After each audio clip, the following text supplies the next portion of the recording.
Sweet baby fish, I love you, my sweet fish. I'm so glad you fish. I think of you every fish. I'm so glad that you're a fish. Knock on wood, I knew I'd wish. Sweet baby fish, my sweet baby fish. Oh, nice. Congratulations, Autumn. Happy for you. That's awesome. I was trying to say that's good and that's awesome at the same time. I said that's awesome. Ouch. Well, yeah, probably. I have no doubt. But it's a good ouch.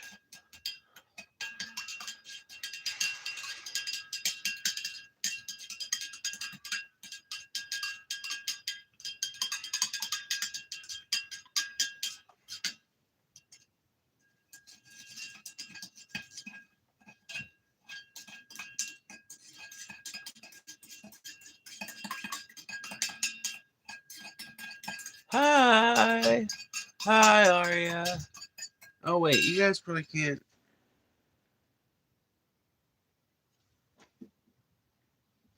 Where's the transmitter?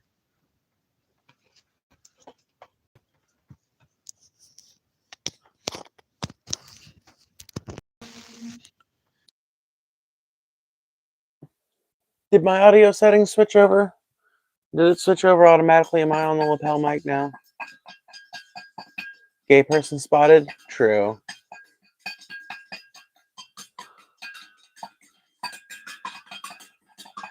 Cool. Awesome.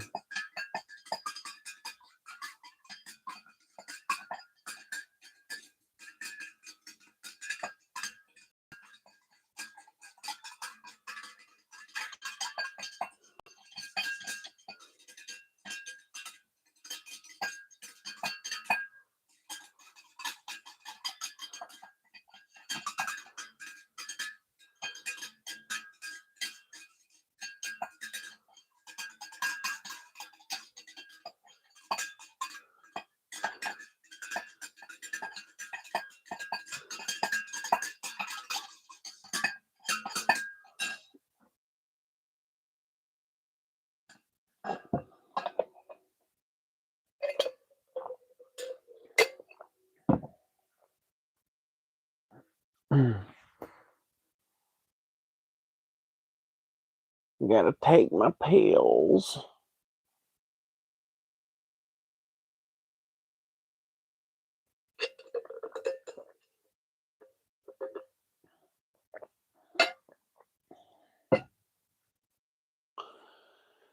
I cried when they shot Medgar Evers. Tears ran down my spine.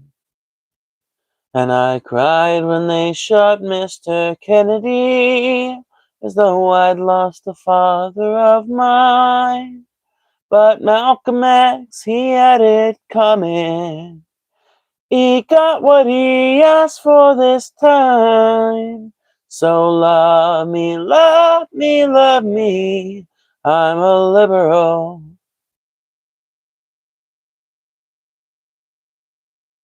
Really, an inward tower? Yes. At this late date and time, 2025, folks, and we're still seeing inward towers. Some things never do they change. Well, that's always nice. I love it when a lens just pops out of my glasses frame.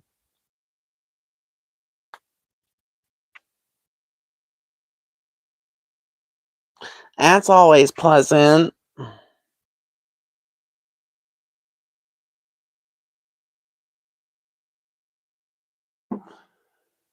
Remember, everyone, like the stream. Yes, please hit that like button. It really does help. Every single time you hit that like button, it's a chance to send the stream out to even more people. It's your Christy Quad. If you're being pushed by Christy, number people engage in chat. So please do so now if you haven't done so already. I really do appreciate it. It costs you nothing, but it helps out a lot. Do you believe in God? No. Not in the Christian conception of God, at the very least.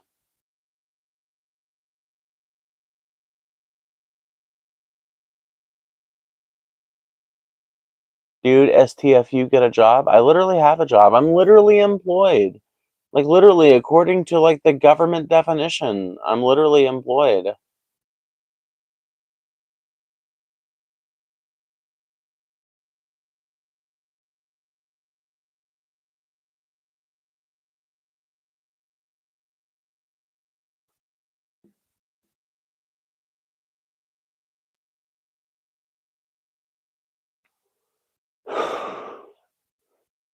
Kamala or Trump? Neither one. I don't think we had a very good set of choices in 2024. Most of the people I talked to seem to agree with me on that one. I think that we were handed a big old sack of bullshit and asked to choose between one of the two turds inside the bag. What flavor is the vape? Cherry lemon, I think. Stuck on watermelon ice. I can't do any of the ice flavors. I am not a fan of the ice-based flavors. To me, the ice flavors are like too mentholy and shit.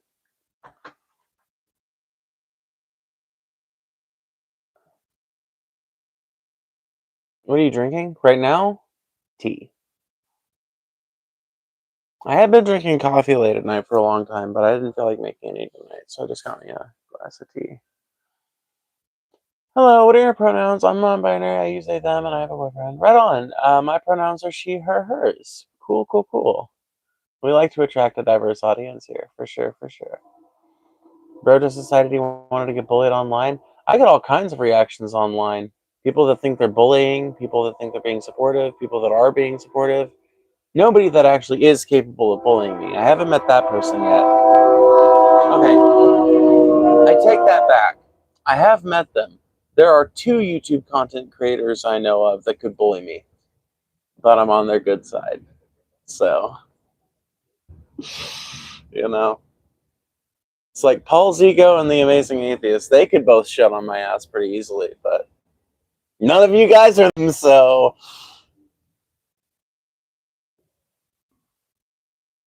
sorry for the hate, girl. We love you, dude. No, like most of you guys are cool with me. The hate is honestly like, I mean, I think it's a pretty big chunk of the chats you see in here, but I don't think it's a big chunk of the audience at all. I think the people who subscribe and stick around are mostly people who like popping in on these every so often.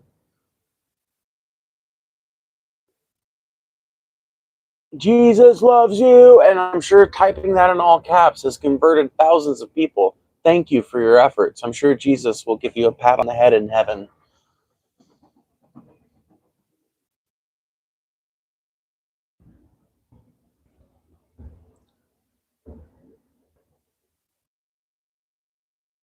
Brush your teeth before you talk. I brush my teeth every day. I just have naturally kind of like yellow teeth because I drink a lot of fucking sweet tea and I smoke.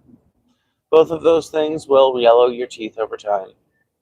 I know. It's wild to see a YouTube content creator that's actually got a set of real teeth up in their mouth because it's so, like, you're probably so used to seeing people with fake teeth online, but I'm not one of those people. You know, I grew up working class. I'm still working class, probably going to live my whole life working class, and I don't ever intend to replace my perfectly natural teeth, of which I still have all of my adult teeth. In fact, I've got more than the average person does because I still got my wisdom teeth. So, yeah, I'm not going to trade that for some perfectly pearly white set of chiclets at some point. Gonna keep on with these crusty looking but otherwise healthy teeth. Dude, and you guys don't even know the worst of it. You guys just see the yellowing on my teeth. You guys don't even see the buck tooth. Like, I am horribly buck toothed. Like, horribly buck toothed. I'm just like, frankly, really lucky or really unlucky, depending on how you look at it. Because, dude, I'm buck toothed enough that if my teeth had grown in just the right way, I might have that, like, I might have that Freddie Mercury thing, you know, like how Freddie Mercury was like, had like so much teeth, basically. Like, his teeth were so big and his like mouth structure was so big that it kind of accentuated what he was able to do with his voice. Literally, if my teeth hadn't grown in crooked like they did, if they had just spread out and caused the rest of the jaw to spread out and the gum line to spread out from that, dude, maybe. So, but it also didn't leave me like with, you know, like you can't tell just looking at me usually that I'm bucktooth. And that's kind of nice. I have to imagine. I've never been made fun of for being bucktooth. So I have to imagine it's pretty nice Because I just noticed that one day looking in the mirror and like looking at my teeth real close, I was like, wait a minute, my front teeth are like incredibly wide. And I just never noticed because one of them sits in front and one of them sits behind the tooth that's right next to each of them.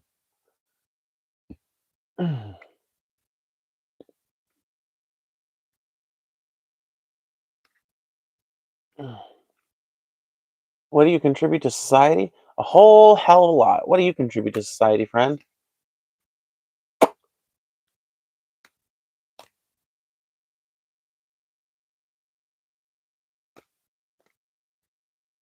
I'm a mother, so I'm helping to raise the next generation. I'm a cook, so I help cook for my family. I'm a baker, so I help make things for my family to eat or sell. I'm an online content creator, so I'm providing entertainment that anyone is welcome to watch and able to access at any time, as long as they got an internet connection anyway. I don't know.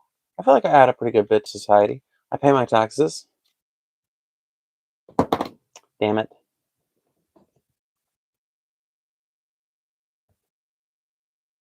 Make sure you guys hit that like button, by the way. Every single time you hit that like button is a chance to stream out to even more people, which increase the quality of your viewing coach by increasing the number of people who engage in the chat. So please do so now if you haven't done so already.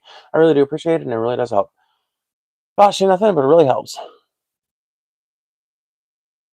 All but get a real job. Man, you are so fucking bitter that you have to like stock shelves at Walmart while my ass sits around, smokes weed, and makes money online. I'm sorry that you haven't been able to master whatever particular combination of traits you need to get a hold of in order to reach out and grab that. But I'm telling you, if you are talented and dedicated, you can reach out and grab it too. You don't have to be some kind of like, I'm not, I live in a trailer, bro. I come from abject poverty. All you gotta have to get started on this shit is a cell phone, a charismatic personality, and consistency. That's it. I've grown my entire channel on the basis of those three things. Everything I have, which is a monetized YouTube channel that has gone from 100 subscribers to over 8,000 subscribers in a year. Not much, but that's a damn far sight more than most people who are trying to do YouTube got. And all you need are those three things. You just need consistency, which is the big thing people struggle with, a charismatic personality, which is another thing people struggle with,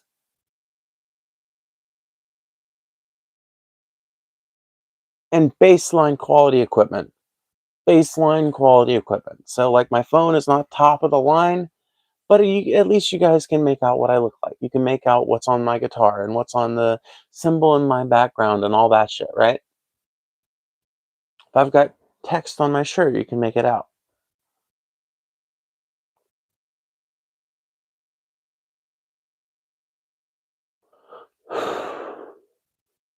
Asperger's? Asperger's is a deprecated diagnosis, my friend. You're not even supposed to know about Asperger's, you motherfucker. What's up, Glitch Dash? What's up, Glitch Dash, Glitch Dash?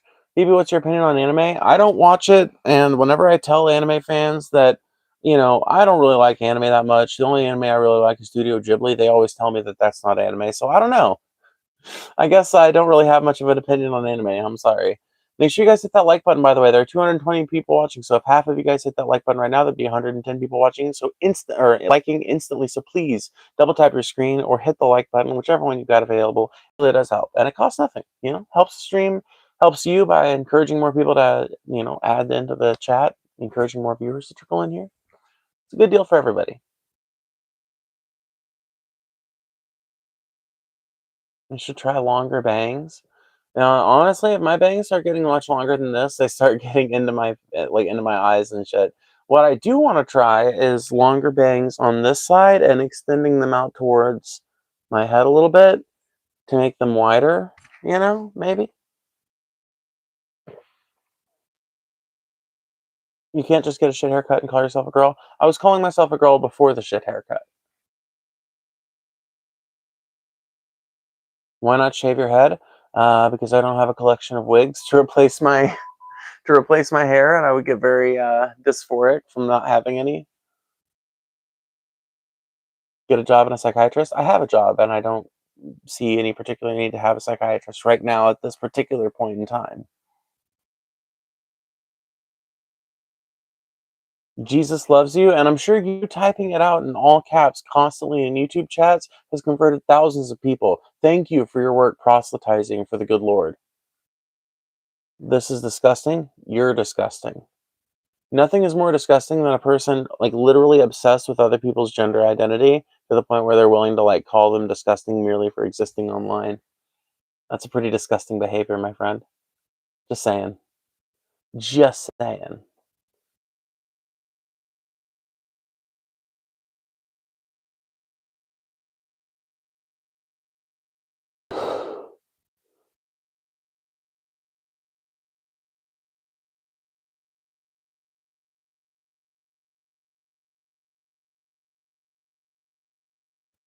This should make chat just a little bit more readable.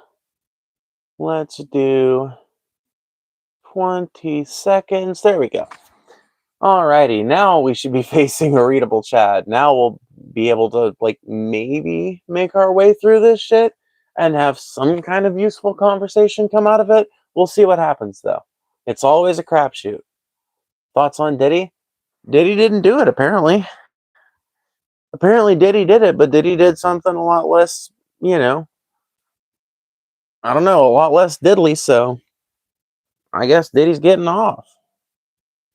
I guess Diddy didn't do it.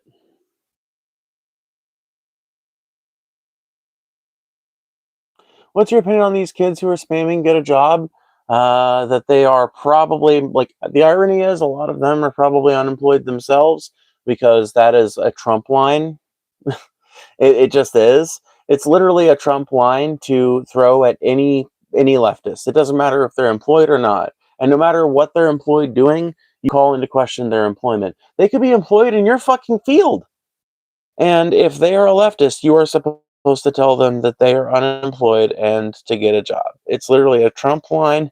And as soon as you remember / realize that it's a Trump line, it becomes very easy to dismiss these people as mere political operatives trying to reinforce a particular narrative, which is the idea that every person that is a leftist or progressive is some unemployed moron living in their mom's basement, when the fact of it is, the vast majority of us are tax-paying adults just like the rest of us, just like the rest of everybody, just like the average American is. Love your bangs? Thank you. What's your job? I'm a content creator on YouTube. I'm self-employed.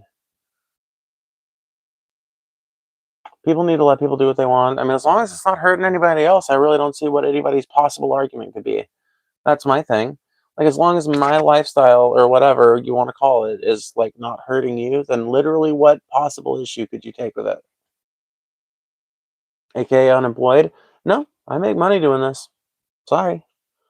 I know that's embittering to people, but speaking of making money doing this, if you want to make sure your comment or question gets read or answered, consider sending a super chat. I do read every single one, as long as it doesn't violate TOS. It's also just a great way to support the channel's mission of bringing diverse political backgrounds together to have interesting conversations about current events and whatever else may be on people's minds.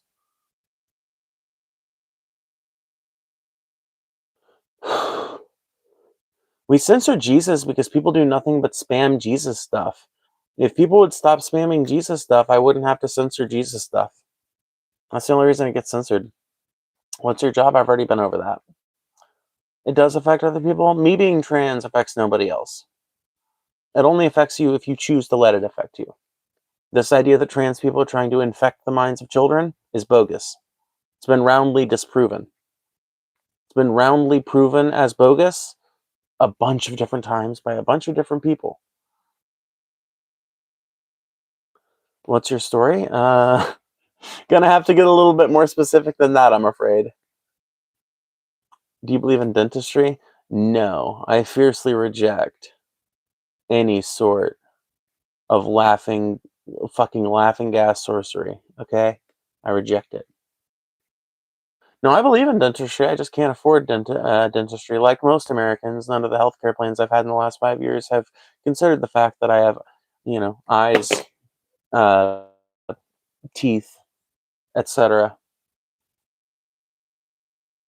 There's an adage that I've heard said a couple of times about American insurance, and I just think it's so true. If you really think about it, according to American healthcare plans, human beings don't have eyes or teeth because Most healthcare plans you get are not going to include dental care or optometry natively with them. You have to get a separate vision plan and a separate dental plan.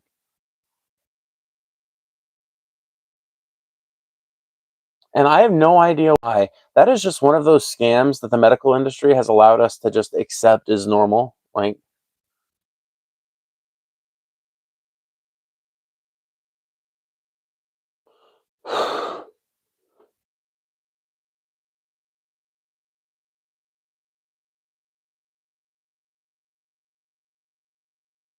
move to a better state if you care about healthcare over cost of living. I think that everyone should have universal healthcare in America. I don't think it should be dependent on which shithole state you live in.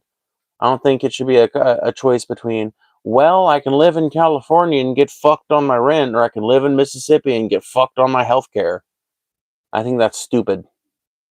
I think the idea that our country is incapable of doing that is a conservative idea, and really, it's a medical industry idea. It's an idea that the fierce defenders of medical office building, hedge funds, and health industry hedge funds and things like that, they have to propel this narrative forward that universal health care in America isn't possible for whatever reason. The reason always, always, always shifts. If you defeat one argument, they will move on to another one. If you defeat that one, they will move on to another one. And eventually, they will land on something like, well, America's just too big.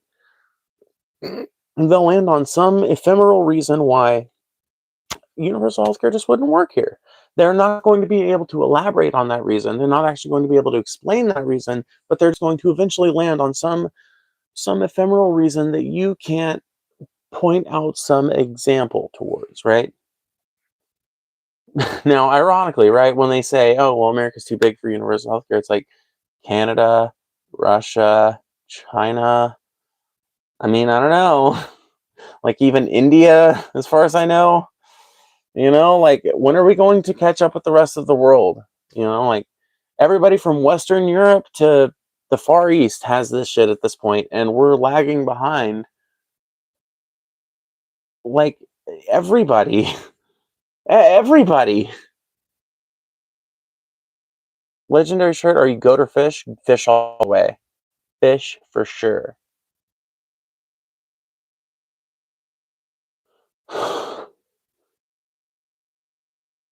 What was it like growing up? Well, I grew up in Mississippi, and I was always pretty like openly feminine. So there were definitely aspects of my raising that were probably colored by that, but I didn't.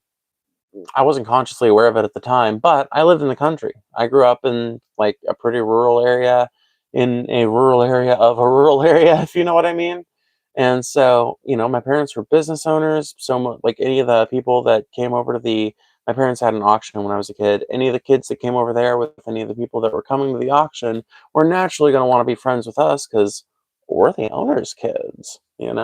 So, us being me and my little sister. Um, so that was cool. Of course, my parents' business collapsed when my parents divorced when I was 14. But, that was a cool aspect of my coming up. I would say it was a good it was a good childhood, not necessarily colored by some of the things you might expect it to be. Like a lot of the ways that my gender identity, for example, colored my childhood were in more subtle ways that were expressed in individual stories, some of which I've told here on the channel. Um, but yeah, I would say my childhood became pretty much like way worse after like 12 or 13, and there for a while it was pretty rough. But then when I was like 19, I moved out on my own for the first time, and that was pretty dope. And that was like, the come up again. And everything since then has been relatively uphill. There have been peaks and valleys, of course, in the journey, but I feel like things have gotten better since 18, that's for sure.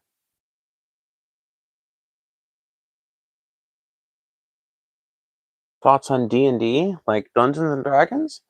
I've played a few times. I don't necessarily know that I understand it that well. I don't know that I necessarily get into the spirit of it the right way, but I also feel like I could get really into the spirit of it if I had, like, if I could find a group that was really into the role playing aspect of it. I used to LARP I used to do live action role play, and I really liked that. I was really, really good at getting into character. People loved me because I would get so into character. I would stay in character until, like clear break times, or it's like, taking an hour for everybody to, it's like an intermission or whatever. So that was fun. And I can't imagine that those skills wouldn't transfer over to D&D if I had the right group. So it seems like fun. It's been fun when I've played it, but I don't feel like it's been as fun as it possibly could have been with the right group.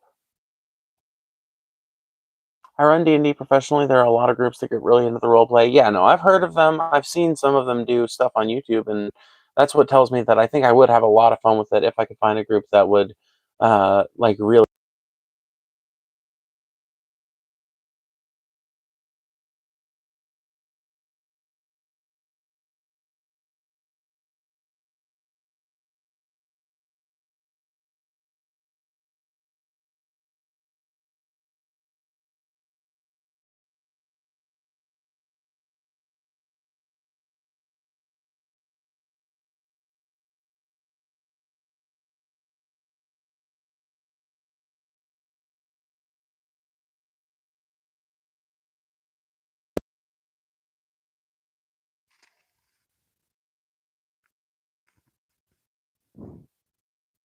Is it back on?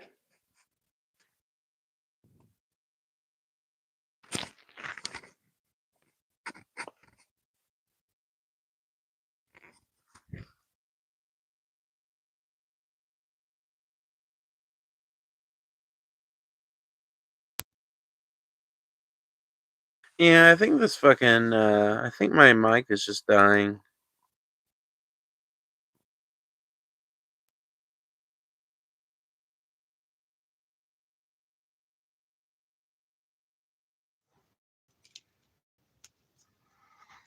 I thought I charged my lapel mic, but I guess I did not.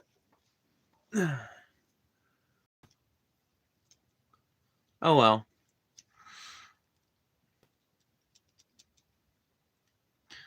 Like I'm trans masculine, no one gives a fuck. I think you're the person who asked why are trans femmes so hated upon.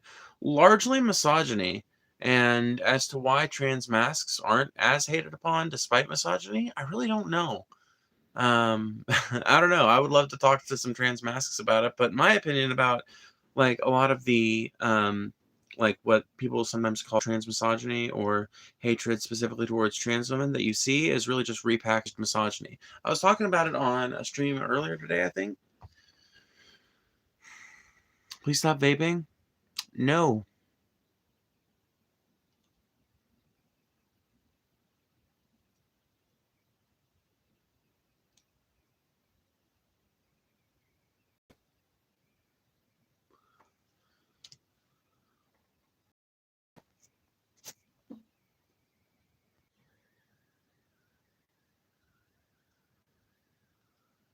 Okay, am I loud and clear now? Can you guys hear me now?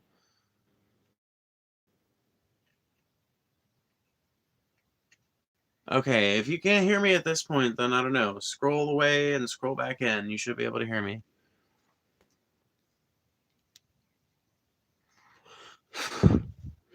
So anti-trans is misogynistic? Well, I'm just saying most of the transphobia that comes after trans women is based on and predicated on misogyny. Yeah.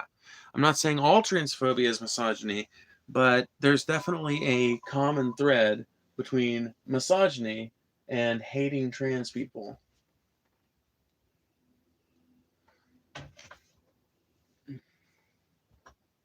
They use many of the same talking points. What is your shirt? Goat versus fish. Goat versus fish. Are you goat or fish? Very simple question.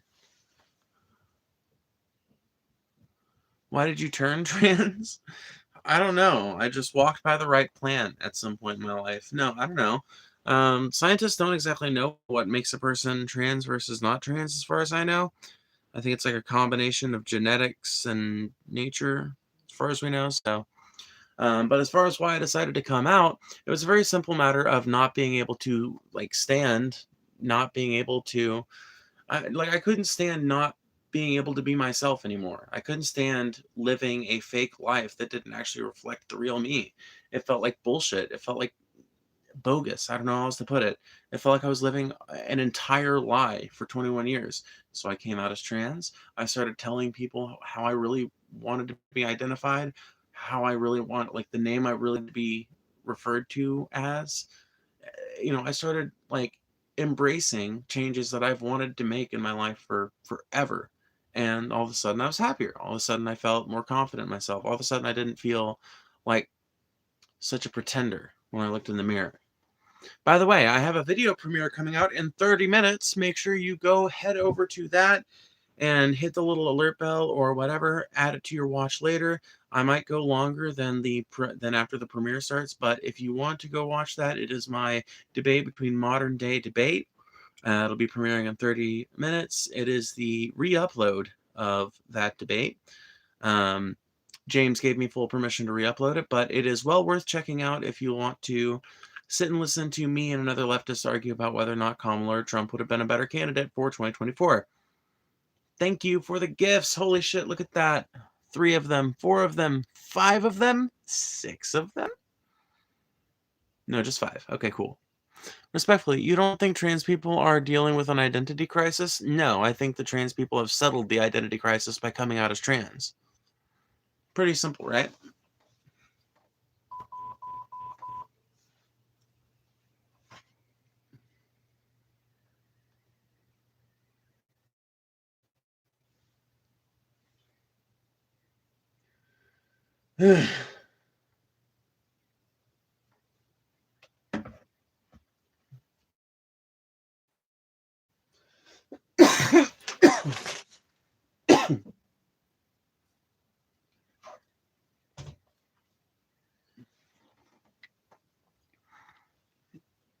Aside from who I think it is, aw, thank you, Taylor, for the celebration cake. Oh my god, Taylor.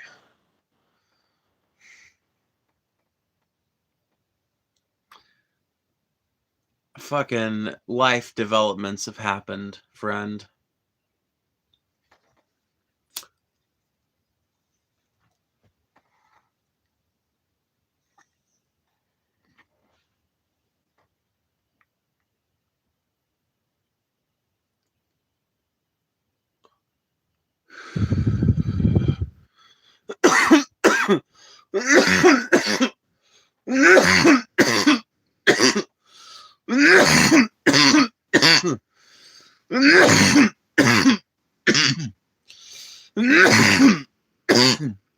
Having that much fun, huh? Well, I'm single again. Which, as you can imagine, knowing what I've real hoot. But I'm working through it. Get a kazoo stuck in your throat? Yeah, I'm working to get it out, but the doctors aren't sure how they're going to get it out there without surgery. They don't want to put me under because, it's expensive, but they might have to.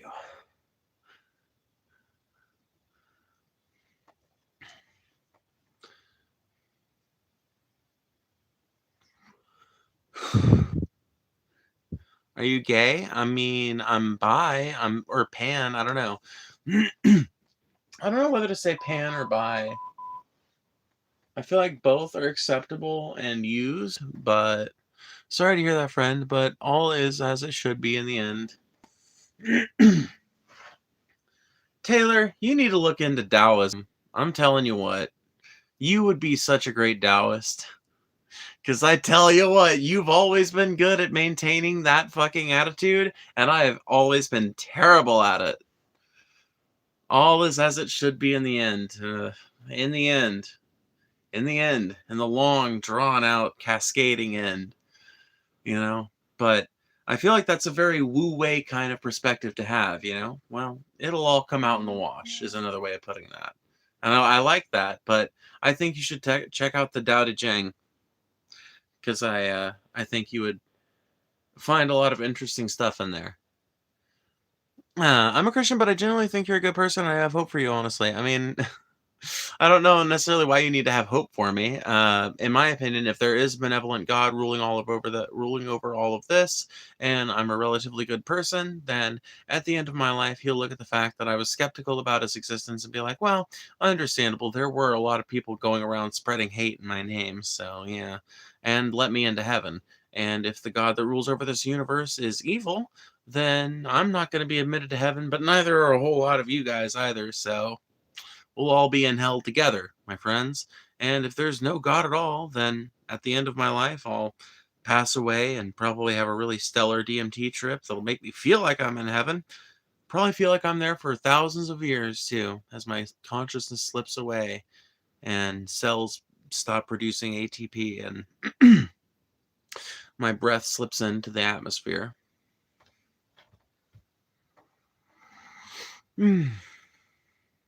Spreading hate in my name. You don't think there have been a ton of Christians spreading hate in the name of Jesus Christ over the last 50 years? I think Copeland. Need I go on?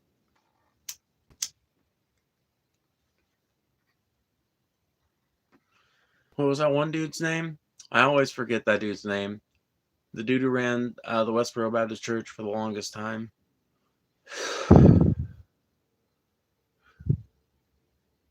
What is your personal religion? Phoebeism. And you should immediately become a convert. Our tithes are cheap. It's whatever you can afford, whenever you can afford it.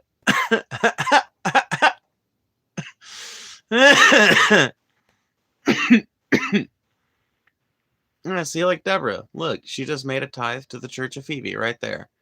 No, I'm kidding. I'm joking. Okay, I'm just kidding. Church of the Flying Spaghetti Monster. Yeah, yeah. A strong adherent to the noodly appendage. You know me. Are you sure you have to smoke that much? I mean, you barely breathing. You know what? You're right.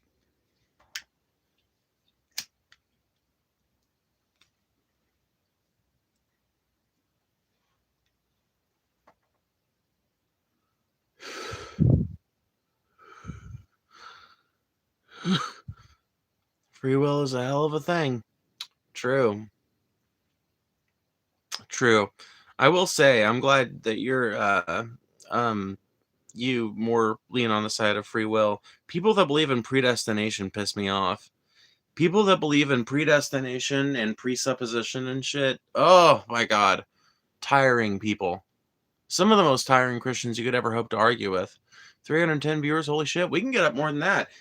Dude, seriously, let's do a fucking viewer push, you guys. Hit that fucking like button. Hit that fucking share button. Even if you just hit the share button and just press copy the link, that helps in the algorithm. So if you've already hit the like button, consider hitting that share button. And even if all you do is copy the link, you don't even have to post it around. That itself will help the algorithm. But if you post it around, that helps too. Introduce me to some of your friends if you think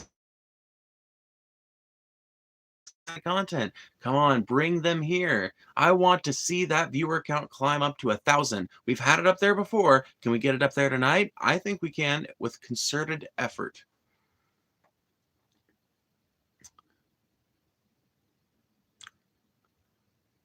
Calvinism at its worst. I mean, predestination, it makes no sense. Yeah, dude, 100%. Yeah, Calvinism is really that's really Calvinism and its descendants are really what I was running into when I was having arguments like that. And I've just learned from long experience at this point not to have debates or religious conversations with Calvinists because we're not gonna like their method and mode of argumentation is so fucking frustrating and so smug. I can't think of a single argument that is smug in and of itself, but literally the presuppositionalist argument is inherently smug. Literally inherently smug because it inherently assumes that it knows something about you that you haven't told someone, that it just assumes that that you're a liar and all this other shit. It's just fucking wild, dude. It's presuppositional by its very nature, it's in the name. And arguing with somebody that's being that bad faith just as an aspect of their philosophy is super frustrating. I'm free of my shackles, so fuck the Calvinists.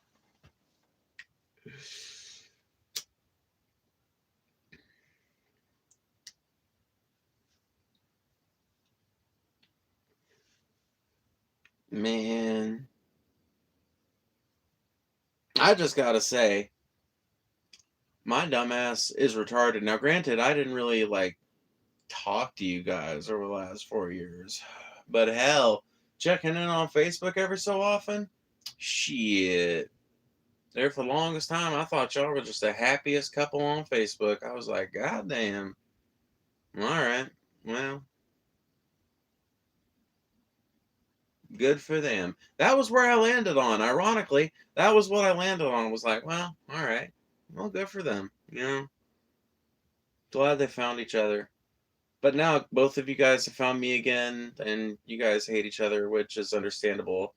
But I just fuck, man. I can't feel responsible for all that shit. I don't know though. I kind of woo way all is as it should be in the end kind of viewpoint, I'm sure, but you know, and I guess I don't sit around feeling sad about it all the time, but sometimes I do think about the fact that, like, you know, is there anything I could have done differently? I don't know. I don't know. Like, I don't know. Yeah, abuser hating victim is how it tends to go. Well, yeah, no, I get that. That's why I said, you know. Right. Very understandable.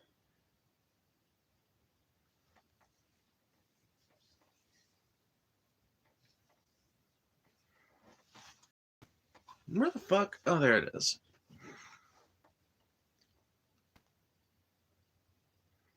Do you practice or is it just an art piece to you? Practice. Do I practice? Oh, you're talking about the spirit board. Yeah, it's just an art piece for me. It's just an art piece for me. Yeah, no, I'm not a spiritualist or anything. I do consider myself kind of spiritual, but for me, the spirit board in the back is just an art piece. I think it looks cool. I don't know how I acquired it, but now that I have, it sits in the back. I'm an independent. I'm very 50-50 in political views. Is there a bad thing agreeing with Republicans' views? Is there a bad thing agreeing with them? Is there a bad thing? I mean, like, I don't think there's anything wrong with, like, taking individual pieces of policy from individual political parties and being like, this one, this one, this one, this one, not those ones, you know? I don't think there's anything wrong with that. In fact, I think it's, like, literally what the art of policymaking is all about, is figuring out some kind of, like, a compromise position that actually leaves everybody feeling good. A compromise position that leaves everybody feeling shafted is bad, but a compromise position where everybody feels like they got what they were supposed to, that is ideal. And that's what policymaking is supposed to be about: figuring out where does everybody stand and what is a good solution moving forward that takes everybody's needs into account.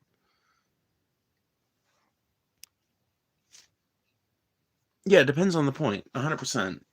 You know, like, if you're gonna say the Republicans have a point when it comes to like gun control, I think it depends on what point you're making. You know, if it's like, oh, we should just reduce it all to fucking mental health shit, then I'm like, no, no.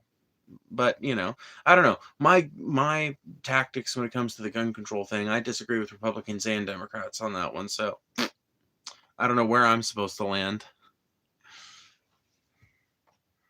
Hey, does Phoebe have any takes that would be considered right wing? My gun takes are considered pretty right wing by some people, but to some other people, they're considered incredibly left wing because, you know, I would say that the libertarian faction of the left wing and the libertarian faction of the right wing, and even really the authoritarian faction of the right wing, everybody on the right wing pretty much is all about guns. And there are fucking quite a few people on the left that are all about guns too, which makes it a complicated issue. But I think that when it comes to American politics, having the ideas that I do when it comes to guns usually places someone, or I mean, it doesn't place that person right, but it can suggest a right wing lean when combined with other viewpoints that are also shared by conservatives. Now, if you look at a person like me, it's like, not a big fan of like overreaching gun control. Trying to think if me and the Republicans have any other common ground. Trying to think.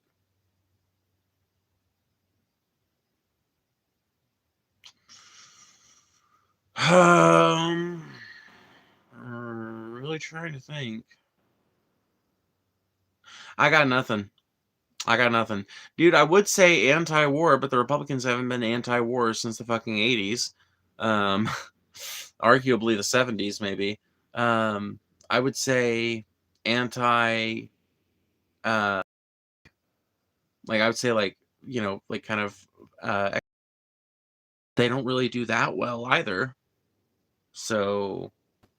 You know, like, I don't know, the kind of economic protectionism I would want has nothing to do with like the type of economic protectionism that the Republicans or frankly the Democrats want to engage in.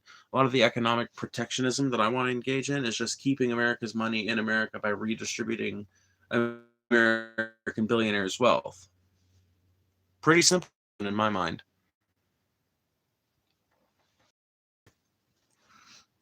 Stands to reason if there's a booming economy in America that needs more consumer goods, there would be a pretty incentive to build factories here and bring jobs back over here in order to, you know, make easier that logistical supply chain. I'm not an economist, but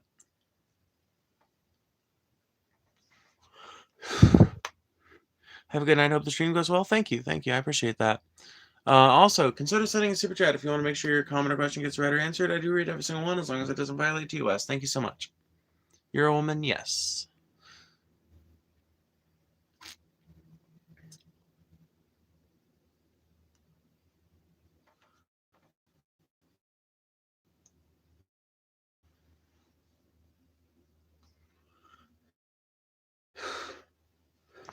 I need to stop hitting that thing so much.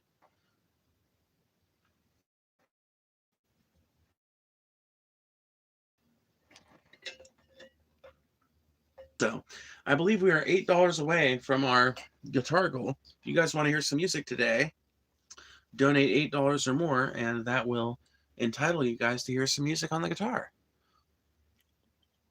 Obviously, it's not like one of you guys has to do it. Like, you know, it could be like 8 different people donate $1. That could work too. If I identify as the king of Europe, will I be just that? Well, considering that gender and hereditary title are not the same thing, probably not. No. I'm going to guess that that one's not going to go over well. You can try it. I invite you to try it. But they are different concepts. However distantly related they may be. And the more I think about it, it is a pretty distant connection. Everybody should like the stream. Everybody should like the stream. Good luck, have fun. Aw, thank you, Taylor, for the good luck, have fun. I have an ingrown hair. Oh, and a walking bad spot. Oh. Kill me. Pretty sure I have an ingrown hair in my nose spot. I identify as independently wealthy, please. Trans community, please hand it over. Alrighty, I'll do it. My debit card number is 666 420 6767 1776.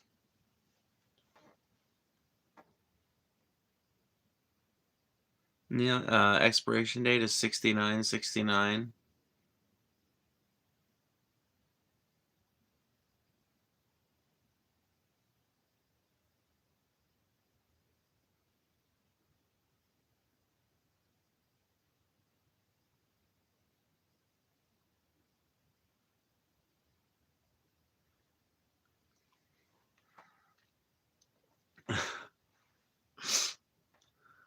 Social security number? Oh, well, that one's easy. It's 666 67 42069. Real shit. Type it in. Phoebe Ophelia.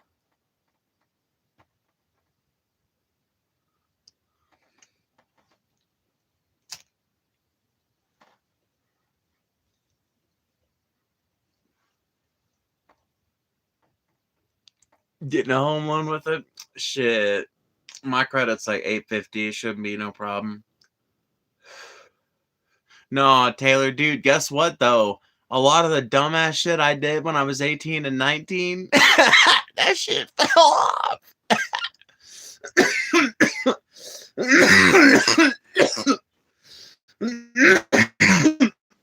That shit fell off.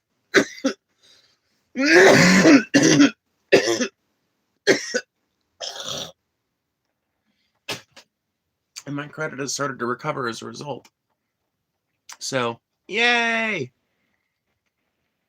My Great Southern Loan Bank for that car that got repossessed 10 years ago, literally 10 years ago. Yeah, that thing haunted me until last year. It finally fell off. So at this point, I owe like a total of $1,500. And if I can get from out from under that and then pay off that bank that I owe in Missouri, I can like restart my financial life like a normal fucking person and have a bank account again and not just rely on Cash App. Oh, what a joy that would be.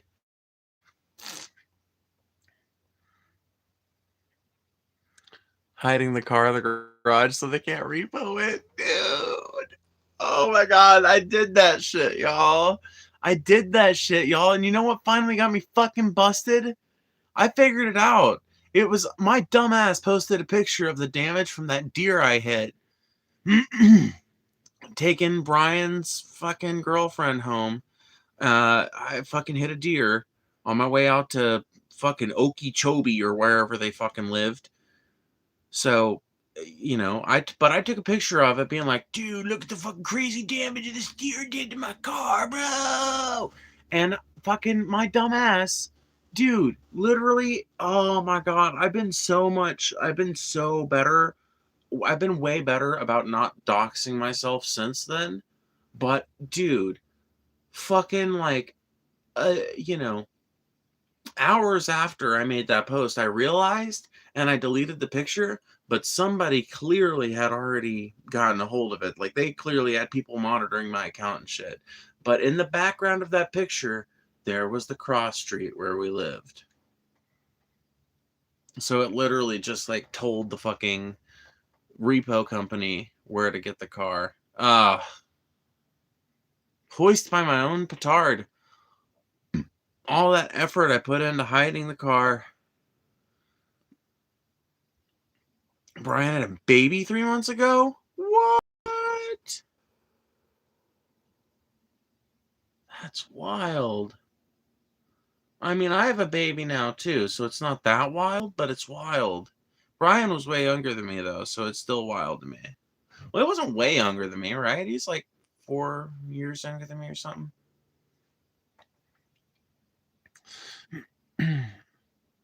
What guitar music you into? Folk punk, fucking outlaw country, fucking early 2000s indie music, fucking folk music in general. I don't know, all kinds of shit.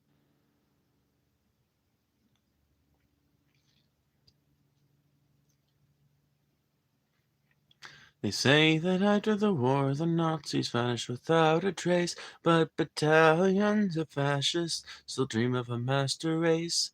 The history books they tell of their defeat in 45, but they all came out of the woodwork on the day the Nazi died. They say the prisoner at Spandau was the symbol of defeat, whilst Hess remained in prison and our victory seemed complete. So the vision of an Aryan world would never materialize. So why did they all come out of the woodwork on the day the Nazi died?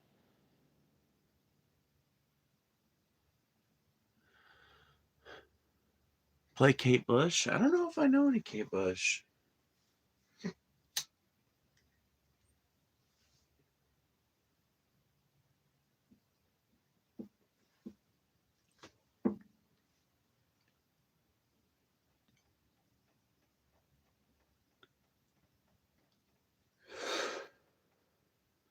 Is Running Up That Hill a Kate Bush song? Be running up that hill. Is that song a Kate Bush song, or is that somebody else? Yes? Okay. I do know a Kate Bush song, but I don't know it by heart, so I can't play it. Sorry. But, dude, if you guys want to have your mind blown, look up Running Up That Hill classical Latin or Old English. I forget which one. But dude, there is this channel that makes remakes of popular songs as if they were sang in ancient Roman times or in medieval England or something like that. And they are beautiful, dude. Beautiful. Oh my God. And it's cool too when you get one of the ones that's Old English because you'll hear fragments of modern English in it, fragments of Old English that survived to modern day, I should say. And I don't know, maybe you guys don't find that kind of thing as fascinating as I do, but I think it's both fascinating and beautiful, especially because I think that person does it all themselves. I don't think they use AI for it. Not that I personally have anything against using AI.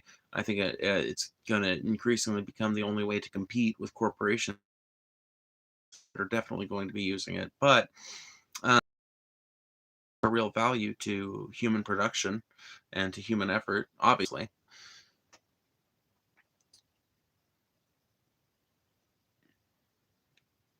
Are you trans? Yes. A bunch of bands cover that song, but Mother wrote it. Do what? Who wrote it? Nice. Right on.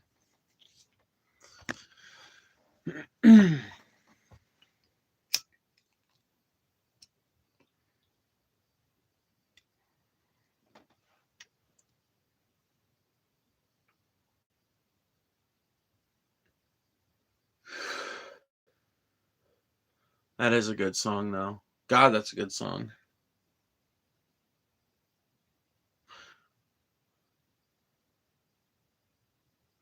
You know what I would love to hear? If her version is the version I'm thinking of in my head, I would love to hear her the 96 not German song that I don't know. I prefer the German version because I think the English version like denudes it of meaning. Hast du etwas Zeit für mich? Dann singe ich ein Lied für dich von 99 Luftballon auf jedem Weg zum Horizont. Bin so verleiht, grad an mich. Dann singe ich ein Lied für dich von 99 Luftballon. Wasser, was von sowas kommt. Bum, ba-dum, bum, bum. Ba-dum, bum, ba-dum. Oh man, you gotta love that fucking bass drop. Oh my god, if you have good bass in your car, that shit will just like, ah, it's great. I'm not even a big bass person, but that particular bass drop is nice because it's artful, you know?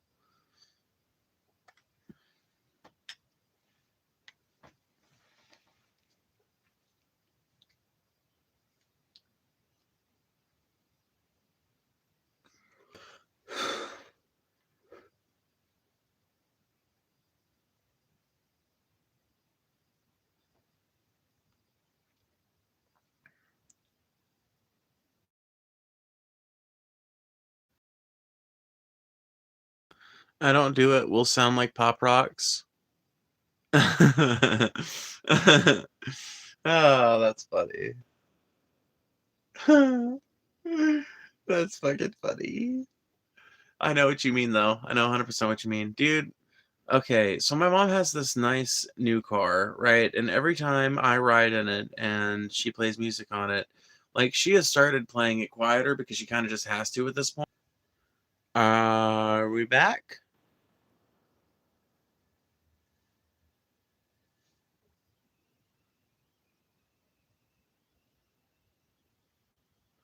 Are we back?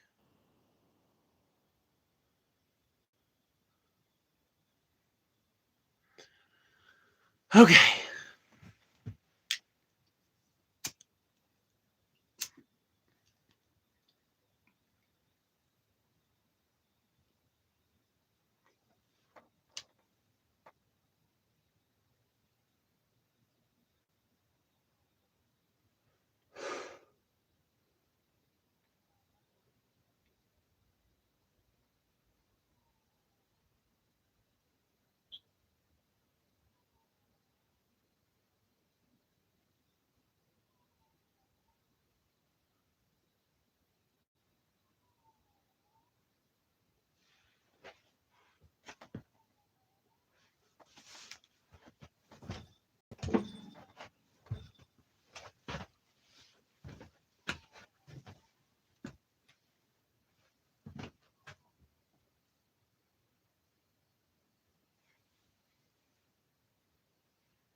Sorry, y'all.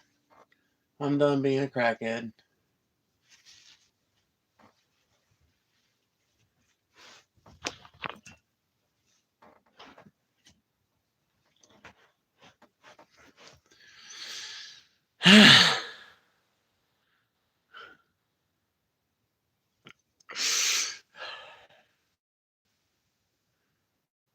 What's up, everybody?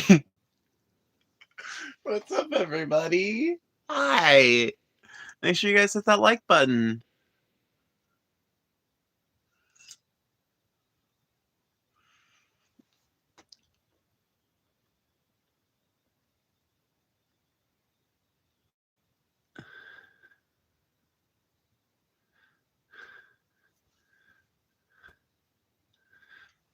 Somebody said they went through this entire channel and it feels so fake. It's like, if you went through this entire channel, then it should definitely feel very real.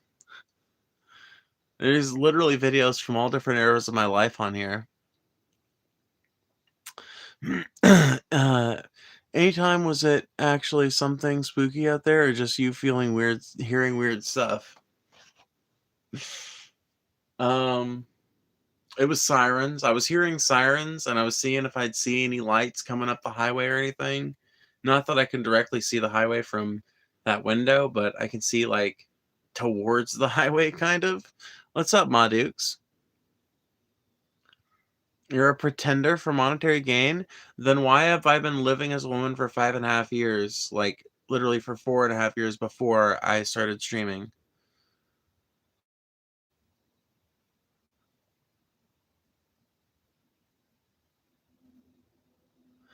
Your spirit animal is a prairie dog?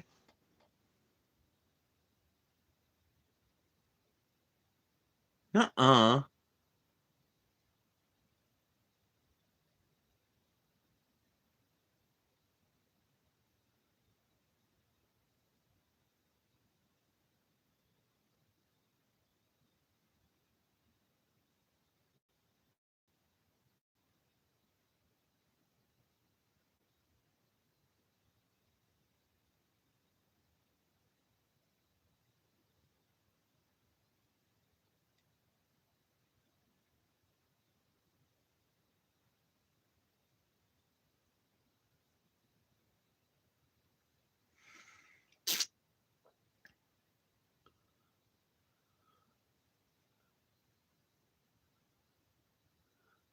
Yeah, huh? Always standing up, listening, and looking for stuff. Called out. Called out.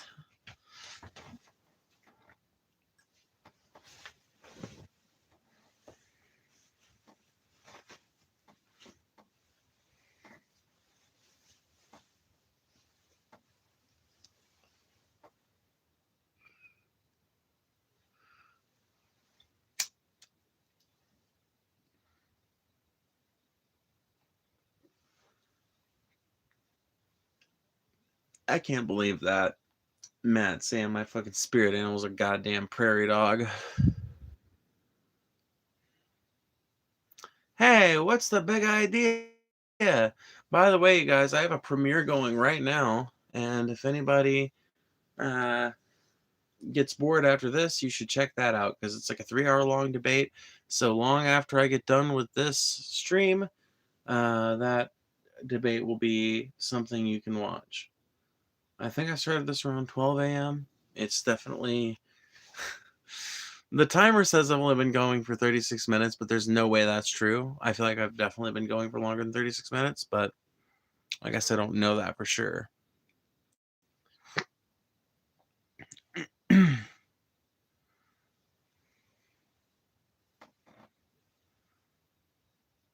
hour? Okay, cool. Thank you. An hour and some change, or just under an hour?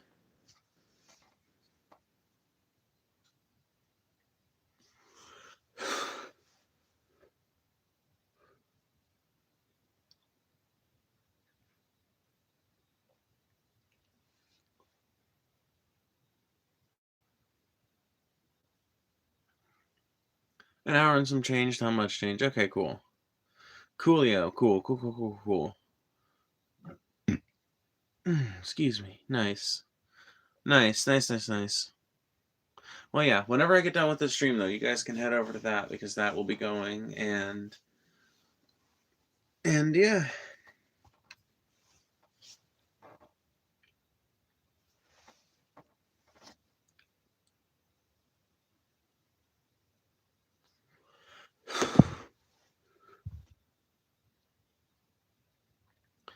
I do not experience time anything like you mortals do. You were just there? Aw, nice, Ma Dukes. Cool. Hell yeah. I literally just uploaded it as given to me by James, so.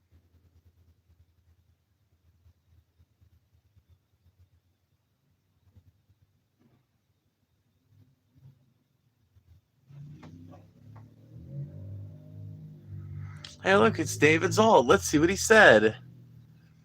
Ew, this channel is so ugly. It's the most shitpost shit I've seen. It boils down to, I'm Southern and trans. Let me rage bait the right for some views. Oh man, somebody is super pissed. Somebody is super salty that their particular flavor of Southern progressive bullshit didn't sell. I'm sorry, friend. Unfortunately, in order to make it in the political commentary, social commentary sphere, you have to have a little bit more than merely having a interesting identity to spin. You actually have to have a little bit of charisma and personality to go along with it. I have that. You lack it. And while that can generate bitterness, you should try to let it generate improvement instead. You could be improving yourself. You could be going out there, doing things, having conversations, going on people's shows, being yourself online instead of an anonymous paper bag. Just as a suggestion.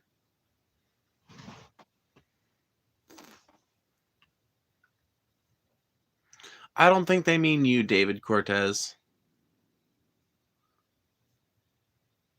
For what? Politics are boring. Then why have you sat around listening to me long enough to get my shtick? If politics are so boring, then why have you sat around listening to me talk politics for so long?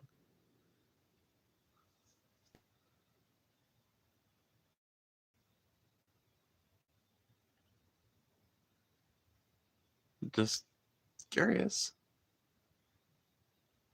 I think it's an interesting dichotomy.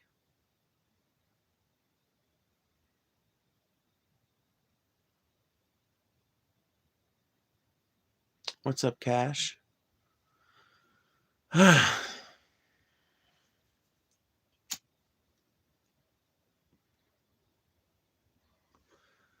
get off on a 67 Chevy. I get off on a screaming guitar. Like the way it gets me every time it hits me.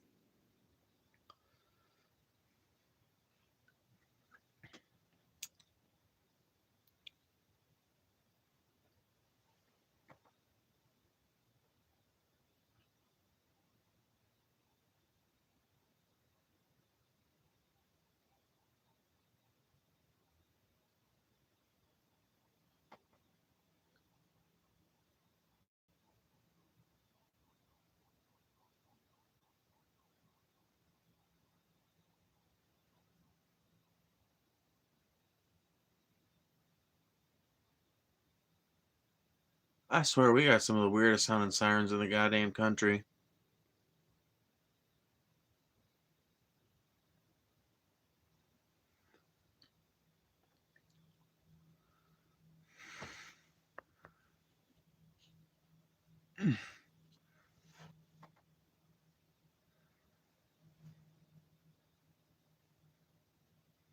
Holy shit. I can't believe we got up to 2,000 gems. That's super dope. Hell yeah. Thank you guys for that.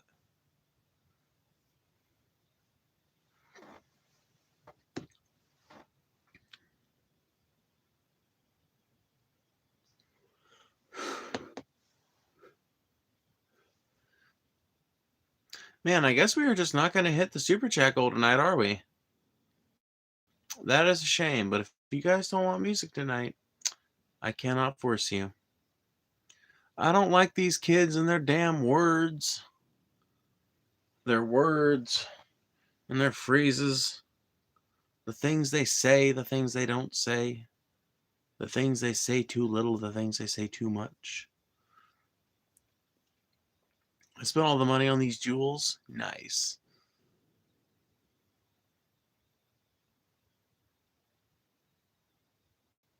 Those work. Because I'm right. While Americans cry about deporting minorities or crying genders, the rest of the world has real problems, lol.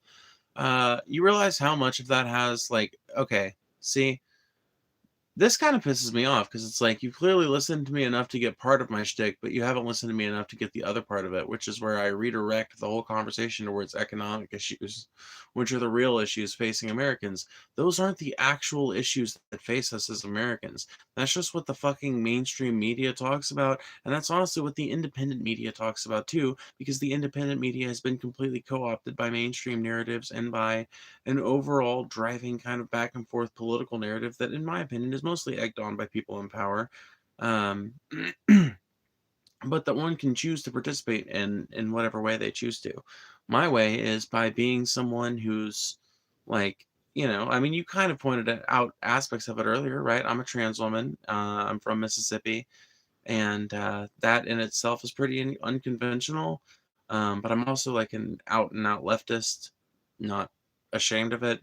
And the thing that really sets me apart, I feel like, from a lot of people like me more than anything, is not the fact that I live in Mississippi. It's the fact that I like really genuinely enjoy engaging in the conversation, engaging in the debate, and in getting people to see the commonalities that they have with trans people, with immigrants, with whatever minority group it is that they're so hateful towards in whatever given conversation. Because the truth of it is, all of these issues, well, not all of them, but I think most of them, and certainly all of them in the way that they are politicized, are driven by that more than anything. They are driven by a need among these parties to control people and to keep the narrative about anything but them.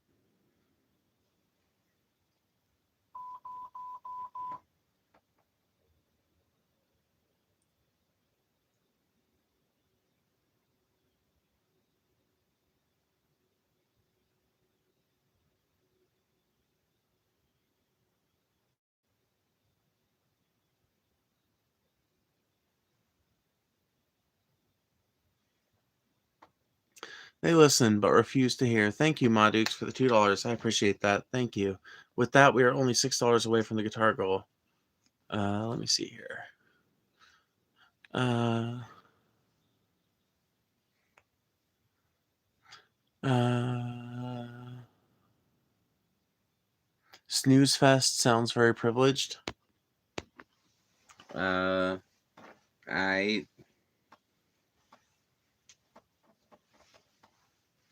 Man, I think you need to get better trolling tactics, my friend. These ones are hitting like a wet fish. Holy shit, Melanie Hansen, thank you with the $10. Thank you so much. With that, you have entitled us to some music. Provided I don't have to go in here in a minute. I don't think I will.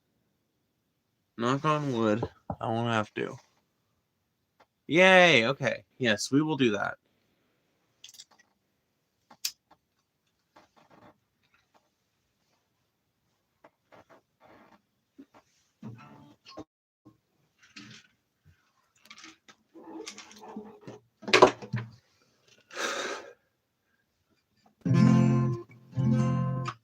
I want to build a guitar that's functional as a weapon, but I have to learn how to build guitars first. And I mean an acoustic guitar, so it would have to be one tough son of a bitch.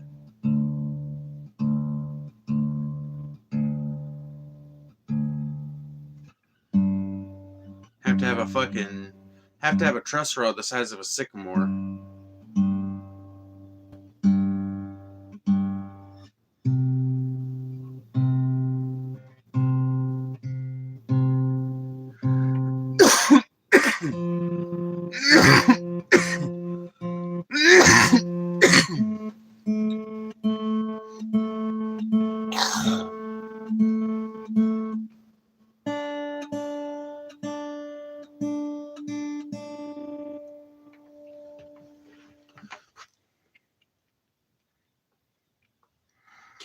I agree that there is more morality-driven politics. I don't think that they want trans people to be harmed. I think they want trans people to be able to integrate with normal society. Do what? In what way? What do you mean? I think trans people would integrate perfectly fine with normal society if we had universal health care and if people would stop treating trans people like weird zombies merely for existing.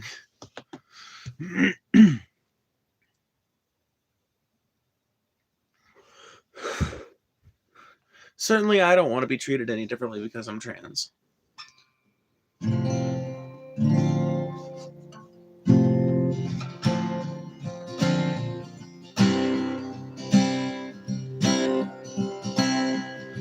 on, you people, wherever you're on,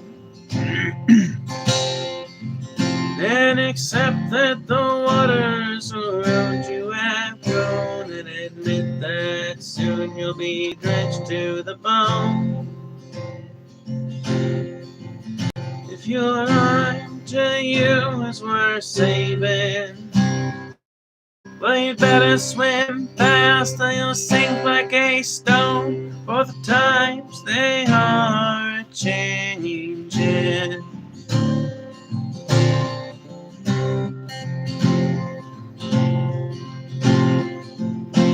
Come poets and writers who prophesize with your pen, and keep your eyes wide, the chance will come again. And don't speak too soon, for the wheel's still in spin.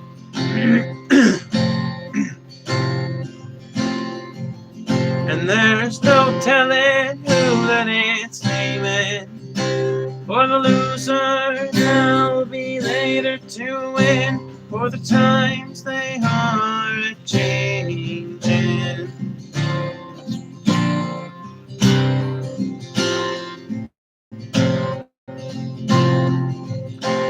Come congressmen, senators, please heed the call. Don't lock up your doorways, don't block up the hall, for he who gets hurt will be he who has stalled. And the battle outside raging will soon shatter your windows and batter your walls, for the times they are changing.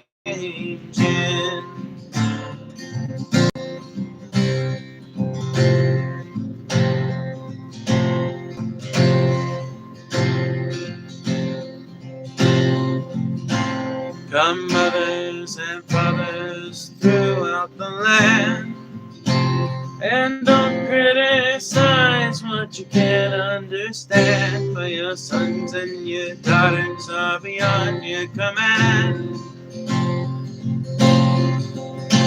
And your old road is rapidly aging. Please get off the new one if you won't lend a hand, for the times they are changing.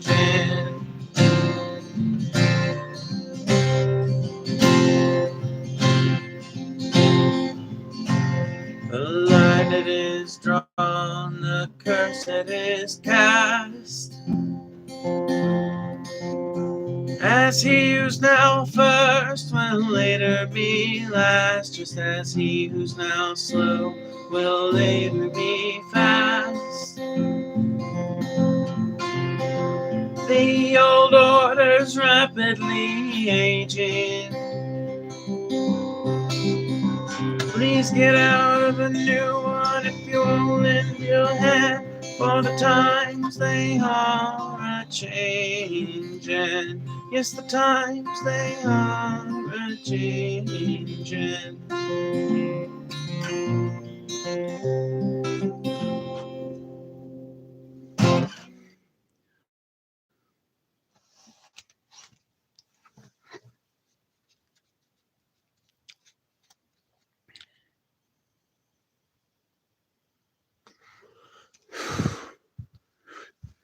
Well, I mean, you laugh, Dark TD, but it really is a curveball these days. I mean, just like it's a curveball for conservatives when they hear my leftist ass talking about how I'm actually interested in talking to conservatives. Just like it's a curveball for conservatives when they ask me a simple question and, or a prying question or whatever it is, and I don't respond with insult or derision. I just answer honestly, and I'm just like, yeah, here's how it is.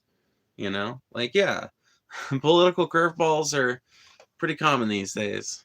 I mean, because I wouldn't say they're common or they wouldn't be curveballs, but they're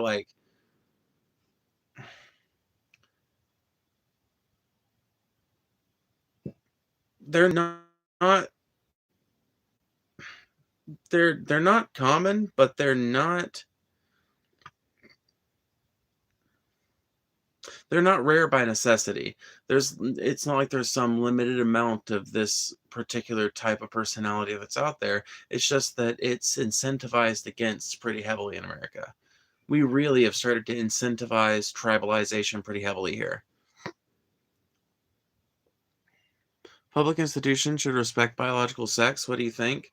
I think that if it is like in regards to a medical issue, then sure. But when it comes to like how public institutions should interact with a person, they should go with whatever that person identifies as 100% of the time. Because a public institution, unless it's a hospital, is not going to be able to determine your biological sex. So if a particular what if a butch lesbian goes into a public institution and can't stop getting surd everywhere, but she doesn't want to be surd? What is she supposed to go in? Like, is there supposed to be like a gender conformity officer in every public institution now that just sits by the fucking sits somewhere near the entrance and it takes people that are suspected to be trans into the bathroom and like makes them show whatever they have so that way they can be like labeled, you know? I don't know. You guys want a dystopian ass world. You guys really want a dystopian ass world. Like the world trans people are advocating for is one in which people are literally just given the baseline respect of the pronouns that they want to be used for them being used for them, and the name that they give being the name that people use. And you guys are advocating a world in which you would literally have to have some kind of public employee whose job it is at every public institution to make absolutely sure that every single person is being accounted for their penis or their vagina. You want an incredibly invasive system of processes that ensures nothing more than gender control.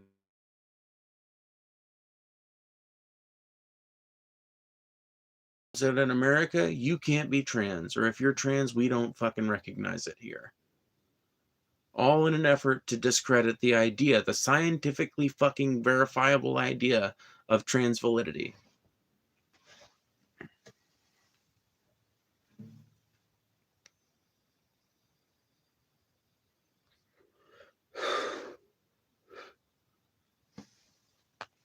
Yeah, it's just like if you actually start critically thinking about it, David, or Chad, I should say, you start realizing very quickly that there's no good way to implement it that doesn't invade people's privacy, and there's no good reason that you shouldn't just call people what they want to be called that doesn't fall on some kind of fear mongering argument that isn't actually based on any real like thing that actually happened, or it's based on some kind of semantical argument, or it's just based on like, well, I don't want to do it. And it's like, I don't know, don't get a job in public service then.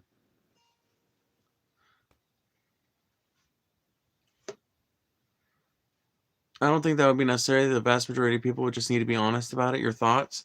My thoughts are that trans people are not going to like self-identify as whatever sex they were born at birth to the library so that they can be misgendered all day long. My thoughts are that trans people are going to continue to represent ourselves as what we live as in our everyday lives,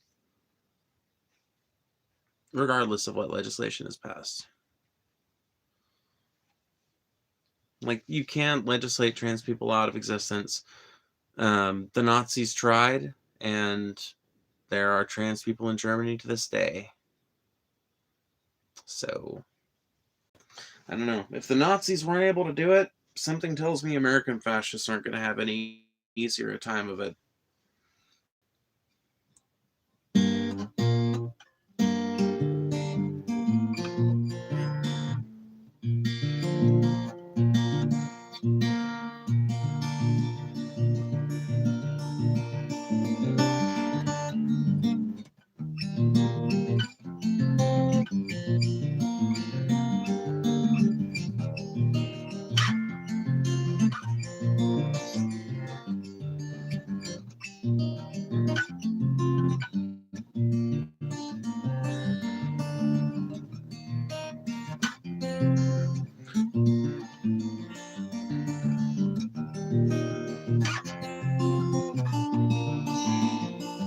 She's not trying to change her DNA. Does someone think I'm trying? Does someone think that that's what trans people think we're doing?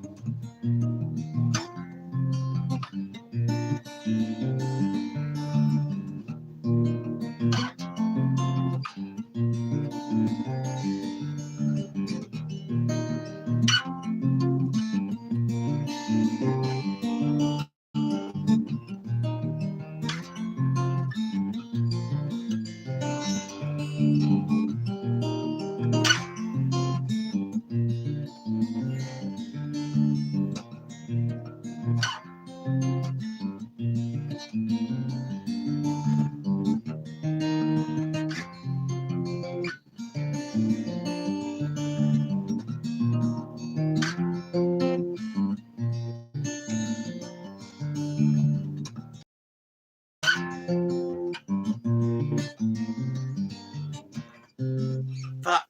Man, my fingers hurt.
Okay.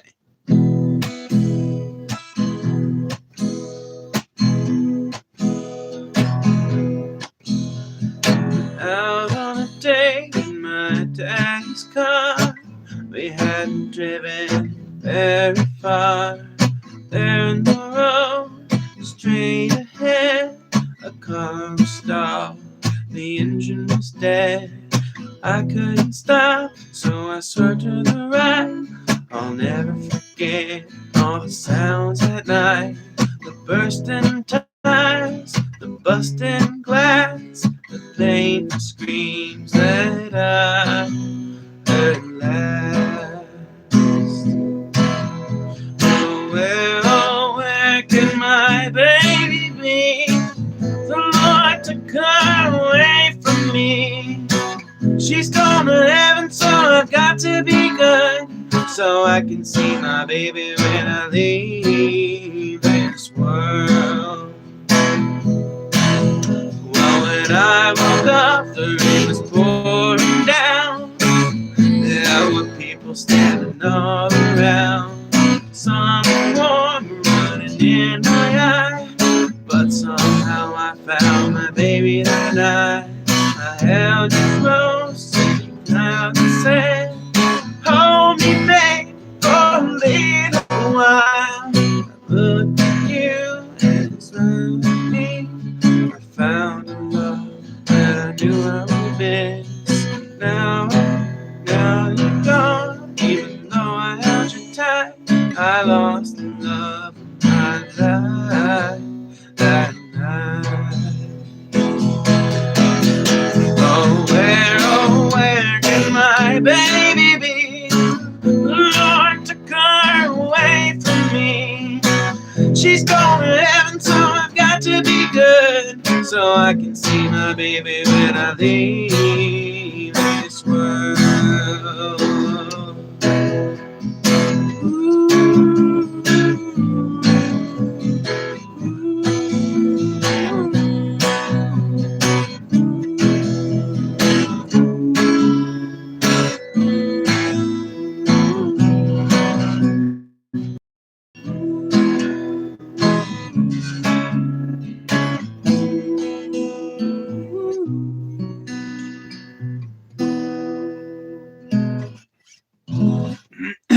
Dude, you know what? If I got some lyrics wrong on that song, fuck it. Because the only reason I know that song is because my mom used to sing it to me as a lullaby, and I have taught myself that song from memory.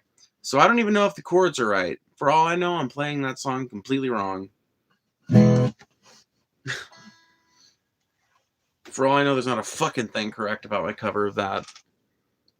How'd you learn I can't stick with it? You're gonna hate me for this, Bree. I don't know. Dude, this is going to be the most pretentious thing I've ever said in your presence, and you're going to hate me for it.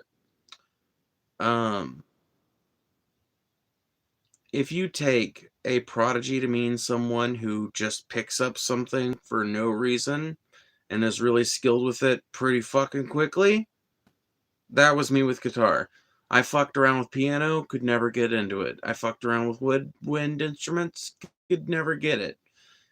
Picked up a guitar, literally 2 weeks into it, and I had A through G down. And it was not long until I was playing like bar chords and shit like that.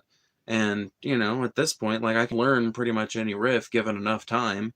I'm just not a person who spends all day playing that kind of guitar, so it's not what I vibe with naturally. But, you know, I don't know. It just came to me super naturally. Like, I really don't know how else to explain it. I literally just looked up chord charts. I was like, okay, so my fingers supposed to go there? Cool. Like, I never struggled with a lot of things that people struggled with. I just was like, whatever, I'm just gonna have to build up these calluses. So I just arched my fingers pretty well from the beginning. I never had any guitar lessons or anything like that. I never watched anybody on YouTube. No, that's not true. Once I got into it, I started watching a couple people on YouTube every so often to learn specific songs if I couldn't figure out the exact nature of a chord change. But at this point, I can usually sound it out.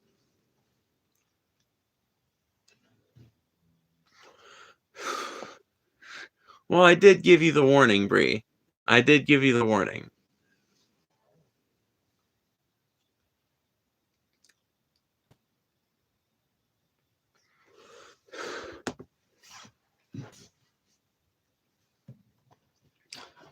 Like, I don't know. I'm just a guitar prodigy. What do you want from me, Bree?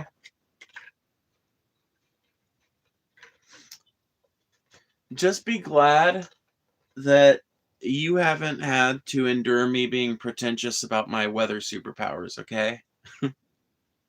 That would end our friendship.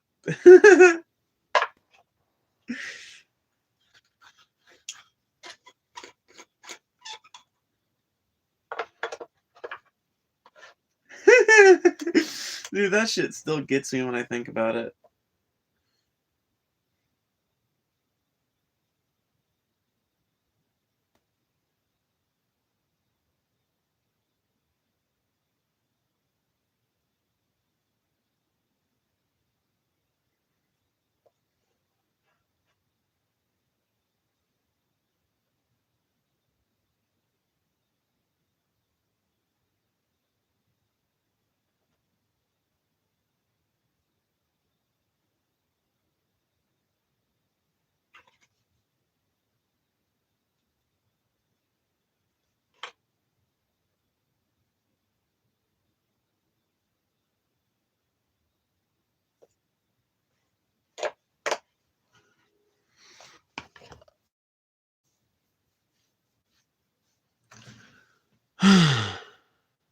Fun fact, I have an actual Valley Girl voice. Nice. I like that. That's dope. That makes me happy. Because I've kind of always pictured you with one, so I don't mean that in a mean way either. You know? All my favorite bimbos have Valley Girl voices.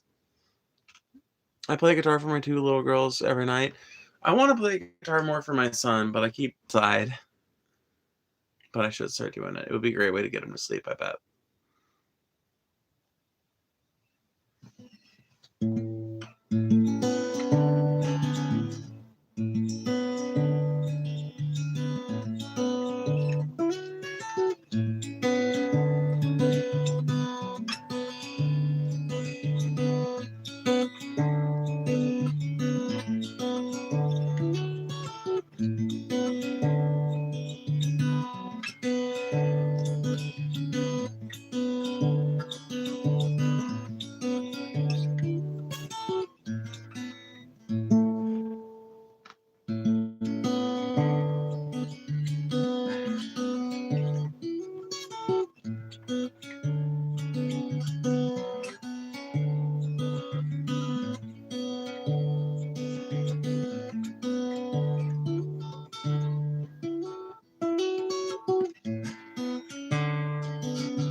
To almost see it, good enough to not quite be it.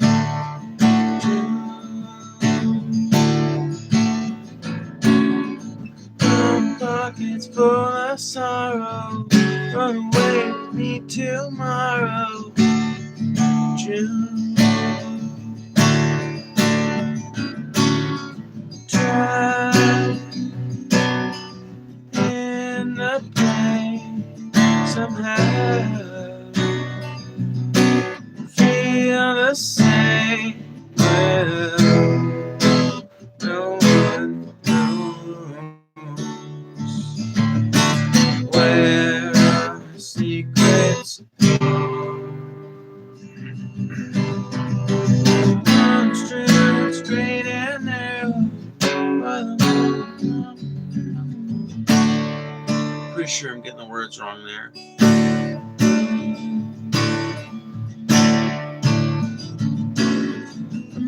into the straight and narrow, where the harlots of my peril dream. And I fail when I can. I will try to understand when I can. I will.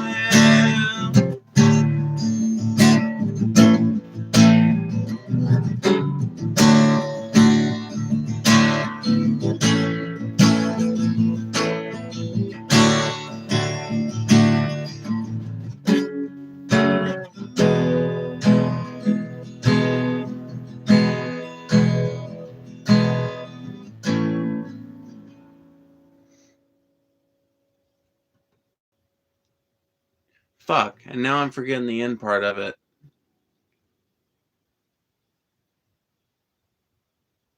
Fuck, now I'm forgetting the end part of it. Can you play Free Falling? I know it's silly, but I really like that song. No, I'm free, free falling. I wish I could, Bree. Mountain Goats.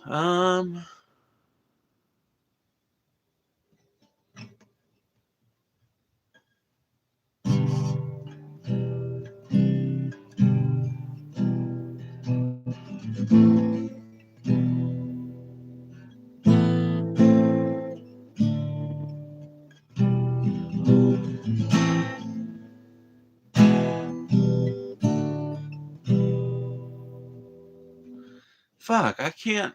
Damn it. I'm having trouble remembering how that one song goes.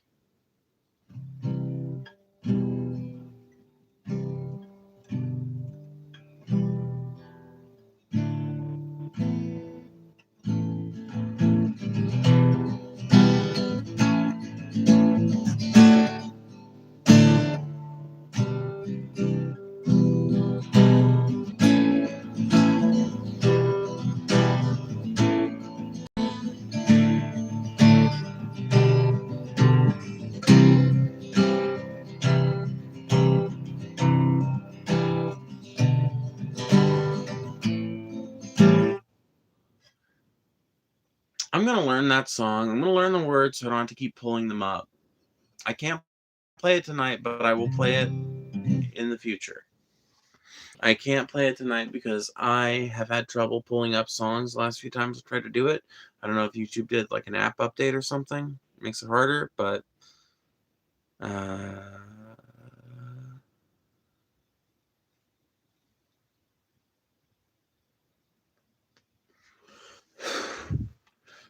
although there may be a feature on my phone that I can do to make it a little bit easier. I need to look into that.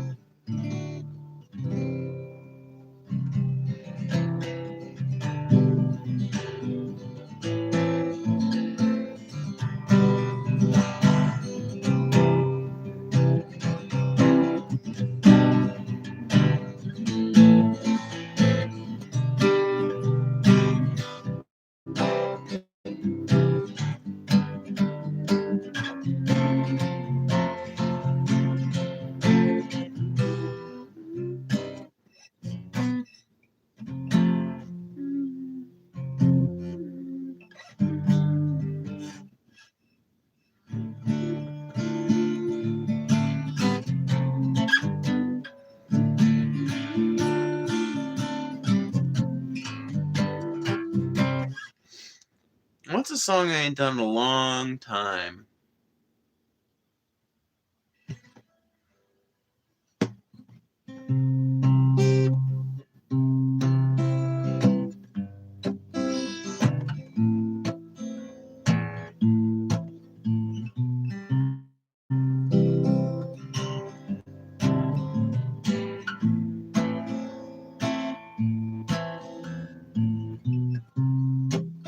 I feel down from complications to the things that are left undone. that all my debts will be left unpaid. Feel like a cripple without a cane. I'm like a jack of all trades and a master of none.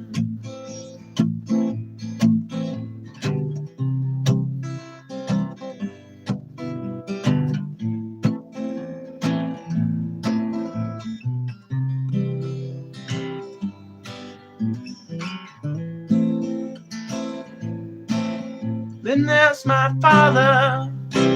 He's always looking on the bright side, saying things like, kid, life just ain't that hard. He is the grand optimist. I am the world's poor pessimist. You give him burdens sometimes, and he will escape unscarred.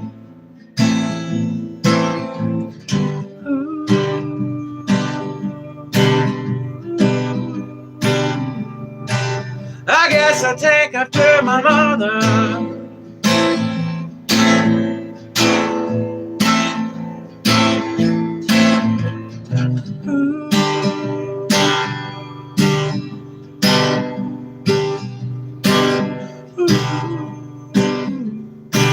I guess I take after my mother.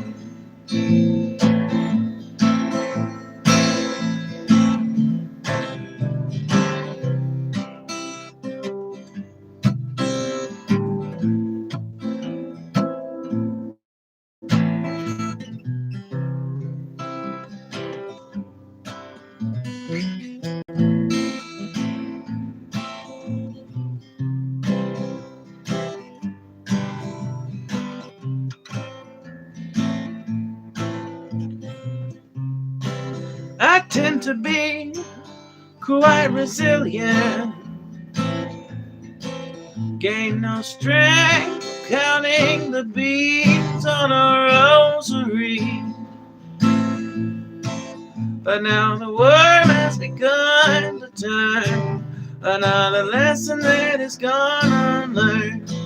But this is not a cry for pity or for sympathy.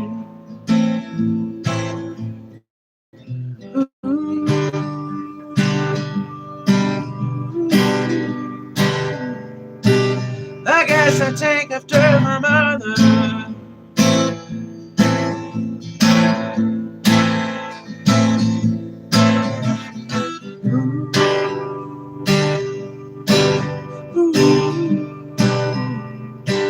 I guess I take after my mother.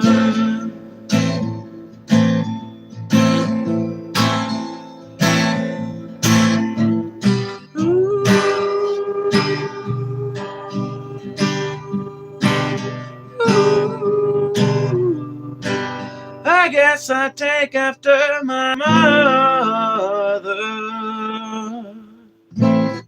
That's an old City and Color song. Old ass City and Color song.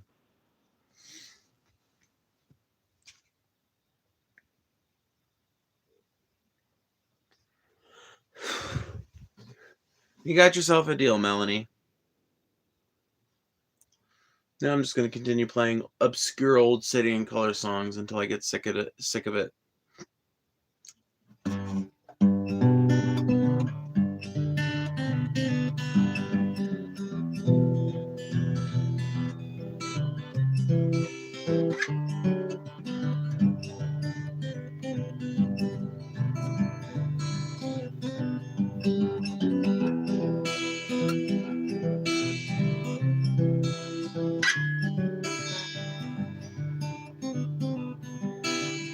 I wish I could do better by you, 'cause that's what you deserve. You sacrifice so much of your life in order for this to work. While I'm off chasing my own dreams, sailing around the world, Please know that I'm yours to keep, my beautiful girl.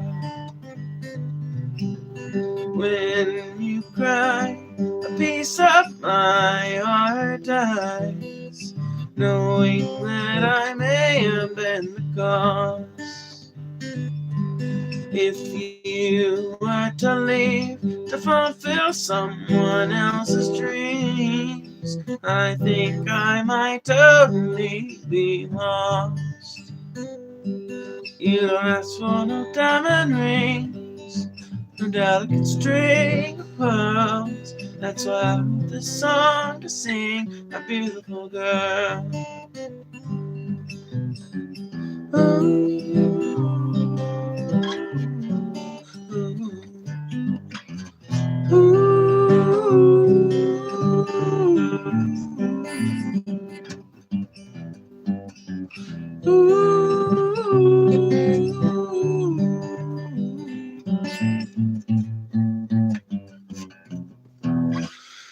Ma.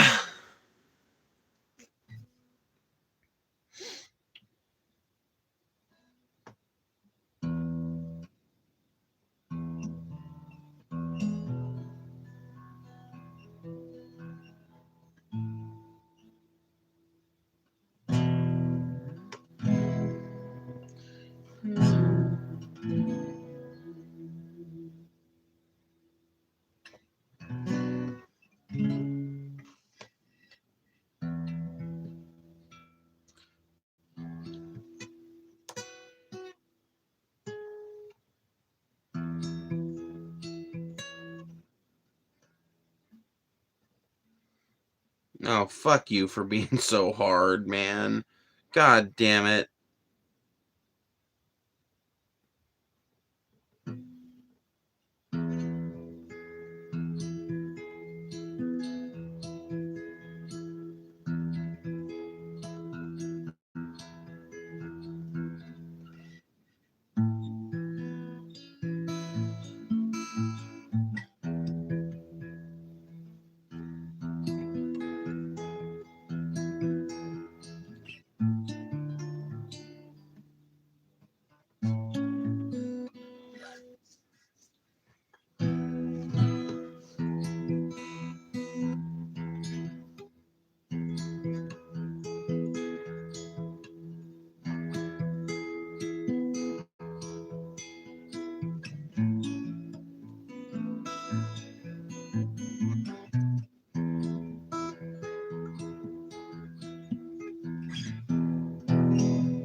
When you get time for the second show, you watch you dance and watch you flow for $1.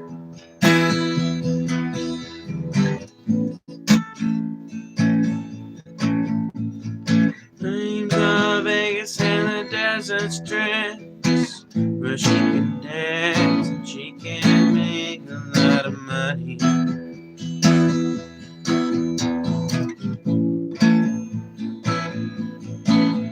But that Candace left her home in a pickup truck.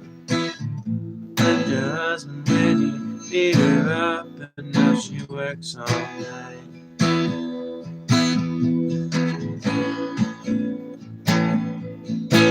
But that Kansas wind won't freeze her heart. No, the rain just falls right up her back. She's gonna be alright.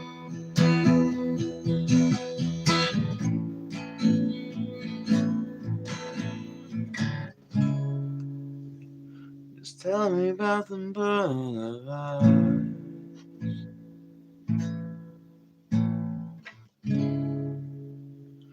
'Cause you always seem so far.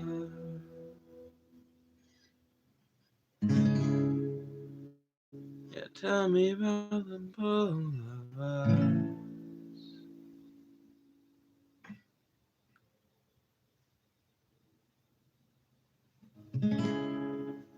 Yeah, tell me about your life in art.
Billy Ray was a mighty man, that he could outrun the devil in him. Tamed a wildcat and made it his friend. He was a backwoods boy. Caught us running from a running brook. Taught him go with the flow and don't get hooked. Billy Ray kindly mistook the devil for a dear friend. You can fool all the devils with diamonds. You can play boy, ramble and rue. You can lie like a penny on the damn line, but the good Lord knows the truth, just like it. Old hickory, shading the porch of a house that's been torn down. There ain't nothing said but the memories and that long, tall, scraggly, dead-eyed old hickory.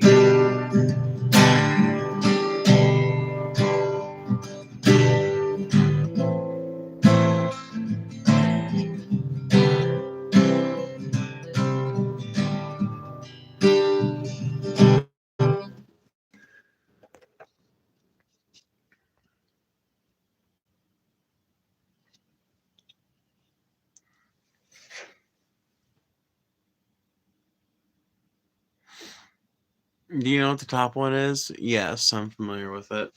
The top one? This one? Squatters' Rights? Yes.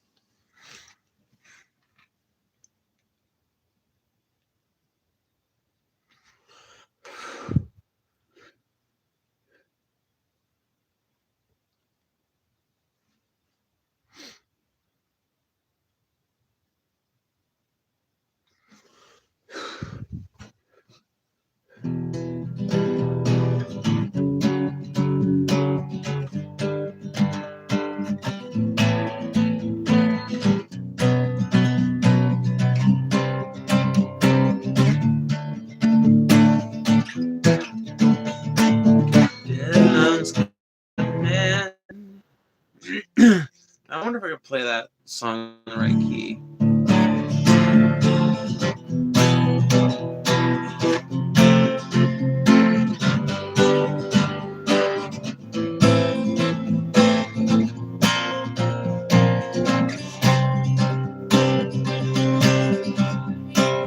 Deadline's commanded.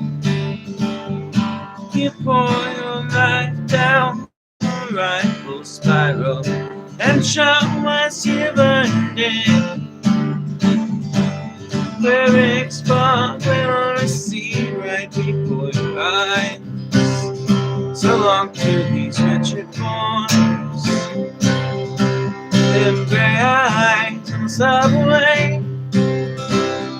long before you were born, you were always be a dagger floating straight to their heart.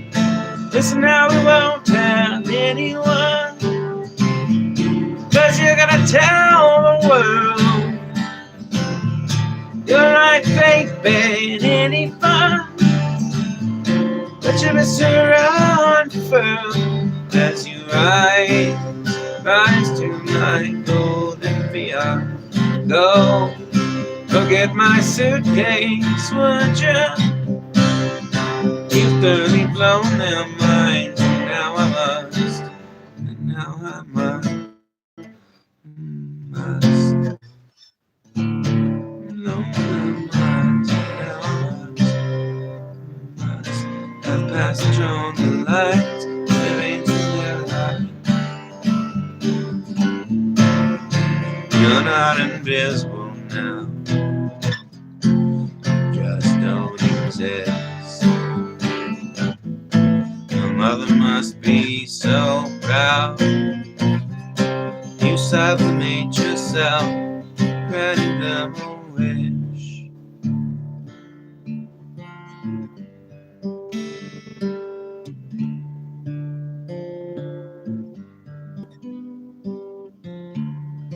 Primitive mirror on the wall to fortify your grim resolve. Mental glitz of a shopping mall. Another grain of indigent salt for the sea. Goodnight to these wretched forms, all these gray eyes on the subway. So long before you were born, you were always be a dagger floating straight to my heart.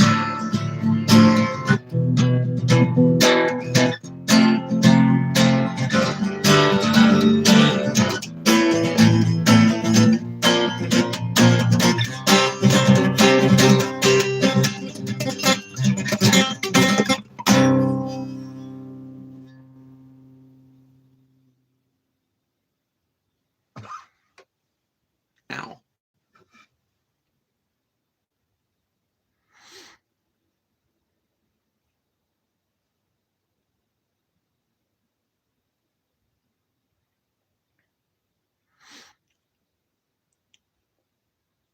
Respect from London, UK. What you know about cribs? All you need is first dibs and a section 6. Nice. Well, it's a little bit different over here, so over like it depends state from state. And no, I've never. Well, I don't know. Have I ever squatted? I've definitely stayed at some places I shouldn't have been. Definitely lived in some abandoned buildings. Yeah, I guess that counts as squatting. Yeah. Yeah. I never got fucked with for it, but I never also tried to go through with the whole like legal process of it. So, but here in the States, it depends state from state, but a lot of states, it's a long ass time of continuous occupation. And you got to have like bills in your name. Like there's a whole bunch of shit you have to do to get a squatters' rights case started. But in a lot of cases, if you can check all the boxes, you are protected.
Was part of the last ever residential building to be squatted in the UK before it went commercial. Oh, damn. Nice. That's dope. That's dope as fuck. Hell yeah. Solidarity.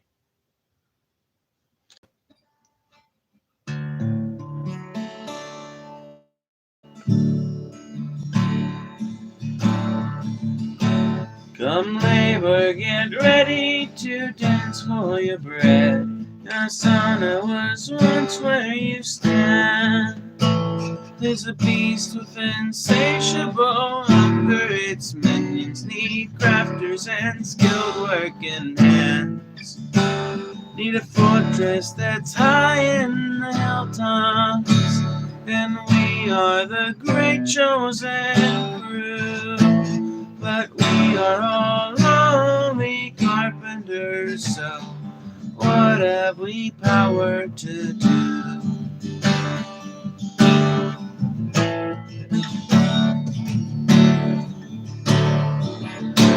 Oh, misery calls us to rise up at dawn, to slave away as fast as we can.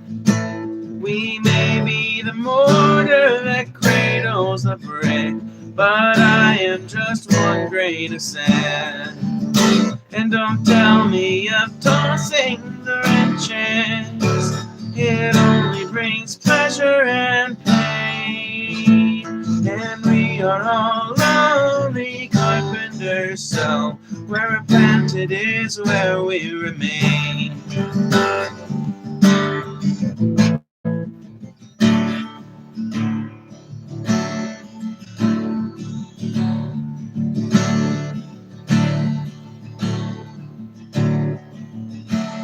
But if you can't take no more, then get out of the way, for we've got a day to get through. We wire their mansions, their prisons, their banks, now their mansions from cellar to roof. We've got hammers and buzzsaws and chisels.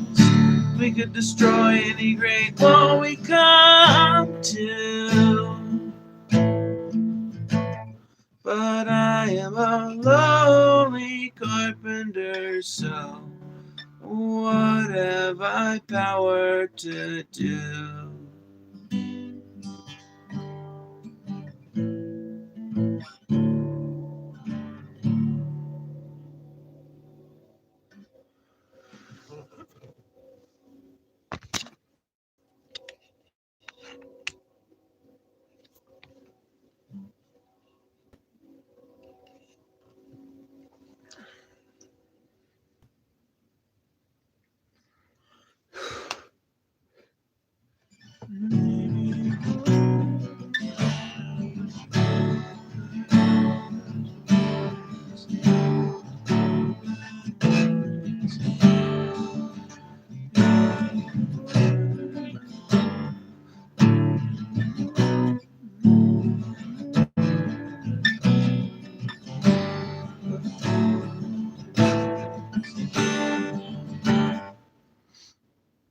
I miss the Northeast so much, man.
Sat on the boat, rocks and plum wine, and we watched the fog roll and swallow the bridge on the bay.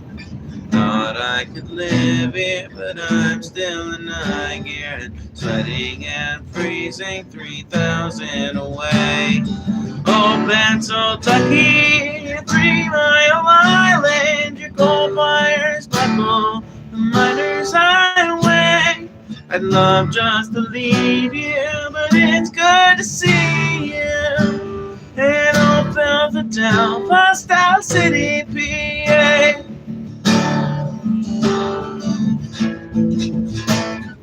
Where we all come from, most night of the black lung, another browbeater, a boxer, and saint.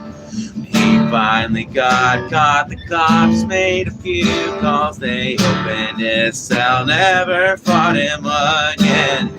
Oh, Pennsylvania, 3 Mile Island, your coal fires buckle, the miners' highway.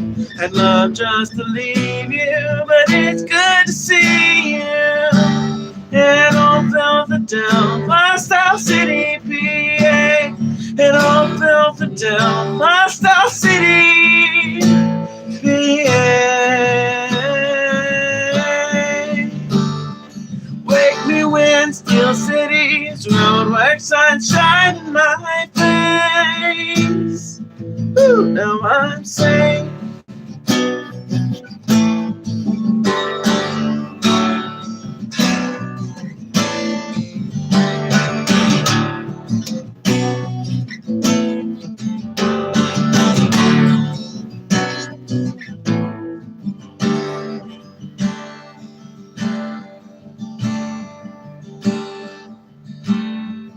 Was that a creep show with drive-through windows? The gun shows got carousels and funnel cake. Says church and neon and ask me what's beyond. If I had to guess, I'd say more of the same. Old Pennsylvania, 3 Mile Island, your coal fires buckle, the miners' highway. I'd love just to leave you, but it's good to see you. And old Philadelphia, Style City, PA.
Late night stream with some guitar. Nice. Yep. We funded the donation goal. We funded the donation goal for today, so you guys get some music. Faux show, faux show.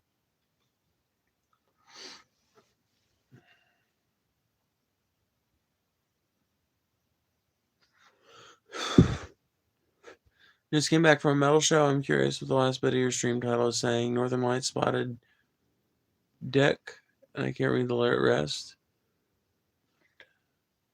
Spotted. I don't know.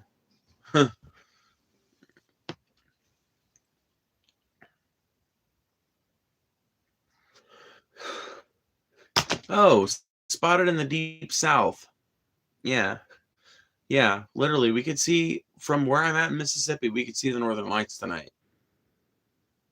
Not even kidding. From where I was at in Mississippi, we could see the Northern Lights tonight.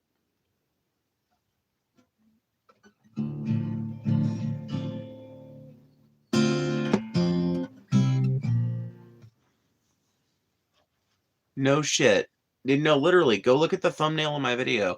It's tonight's Aurora Borealis, as seen from my front porch.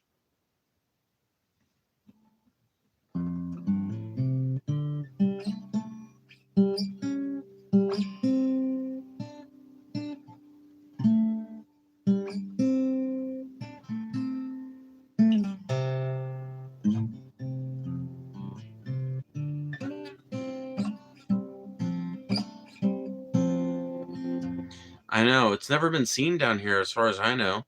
Every single site I looked at online basically said it was an impossibility.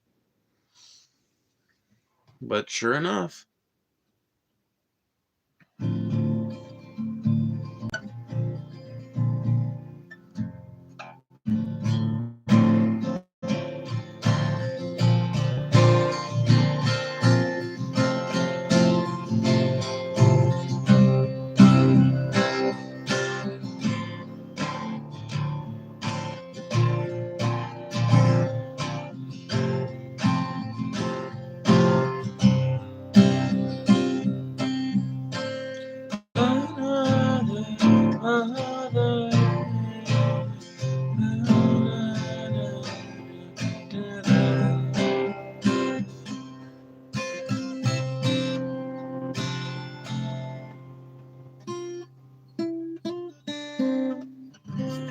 Whatever, man. Anyway, man, I wish it wouldn't be so cluttered tonight over here. We probably had some wild light shows. Yeah, dude, you probably did.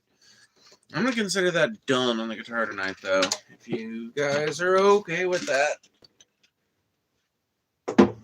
Because I'm rather cold, and I need my blankie with sleeves again.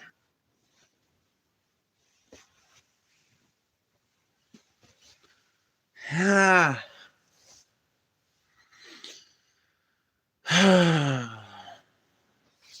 I'm sorry, Ignore. I know you just came in, probably excited about the guitar, but I'm too cold. Another head hangs slowly, child is slowly taken. Ding, ding, ding, ding, ding. And the violence caused such silence. Who are we mistaken? But you say it's not me, it's not my family. In your hand, they are dying. Will take and their bones and their guns and their drones. In your hand, they are dying. What's in your hand? In your hand, zombie, zombie, zombie. What's in your hand? In your hand, zombie, zombie, zombie. Oh, oh. Do, do, do, do, do, do, do, do, do, do, do, do, do, do, do, do, do, do, do, do.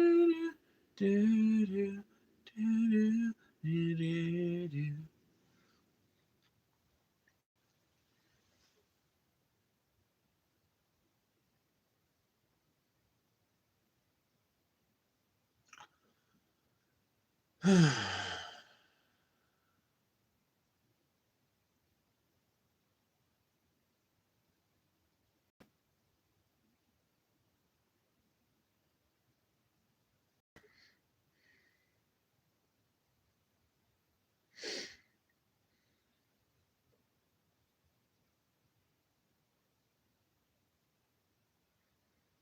Christmas is gonna be lonely this year.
Well, thank you, Tacalian. I appreciate that.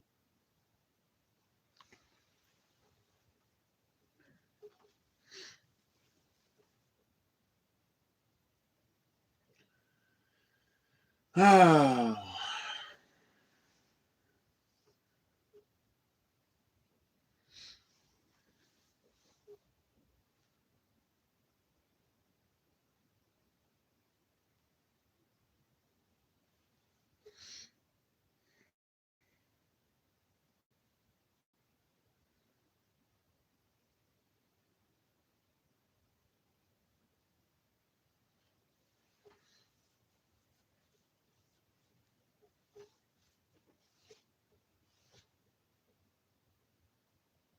I don't know what to say.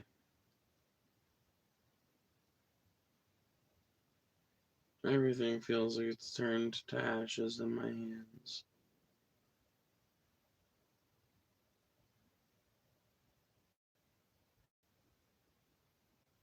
It all seems so unimportant now.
Sorry, I was just in my head.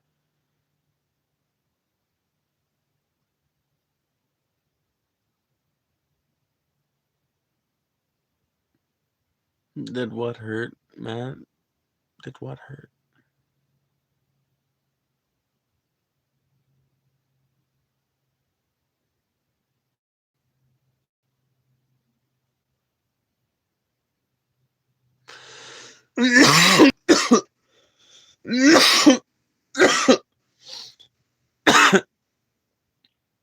How did I know that one was coming?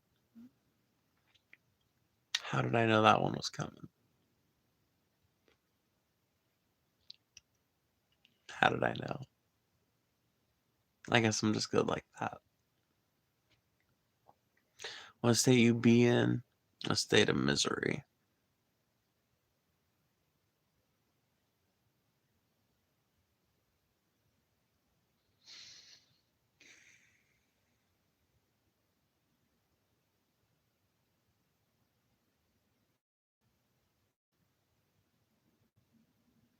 Oh, you're fine, Matt.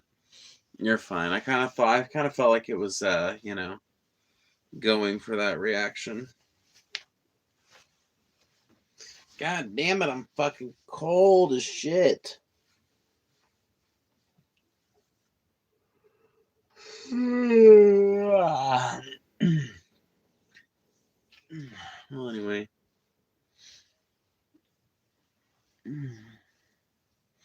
I'm gonna go ahead and get out of here. It's been a long stream, so I appreciate you guys hanging out. Would you be warmer if you had a heat fire going or colder? Good question. Because in theory, I should be warmer because of the walls, but less warm because of the fire not being here.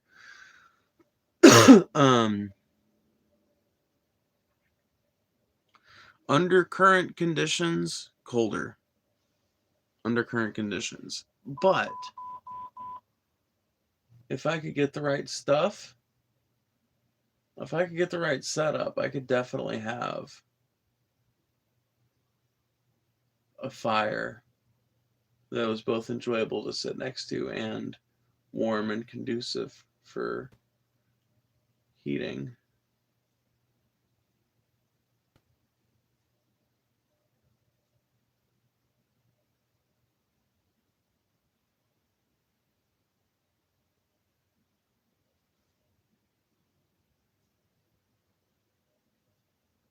I tell you what,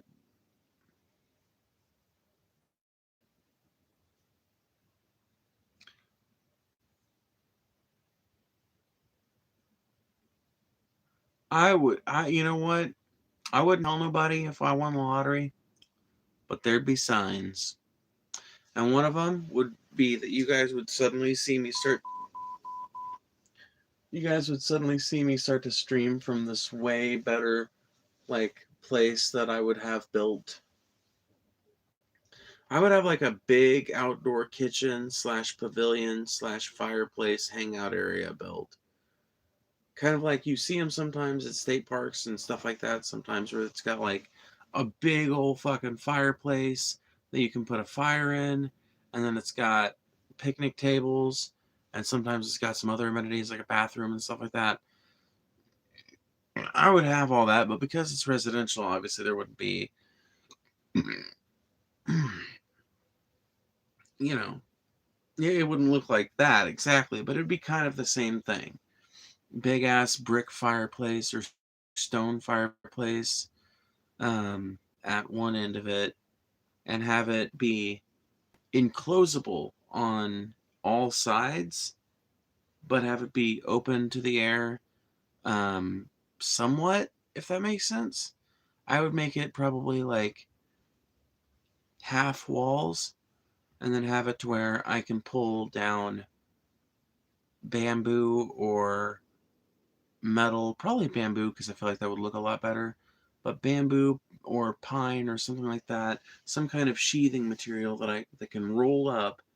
I'd have to have it custom made, but some kind of sheathing material that could roll up that I can just deploy whenever it's winter and I just want to have a nice big fire and cozy things in a good bit, close all that down, right? And maybe I could even have it double layered where I've got it on both sides where I can lower it like that, or I've got 2 layers of it inside the same cavity maybe. I don't know how would be the best way to set it up for it to be like maximally thermally efficient, but um, in this space I would have some picnic tables, but I would also uh,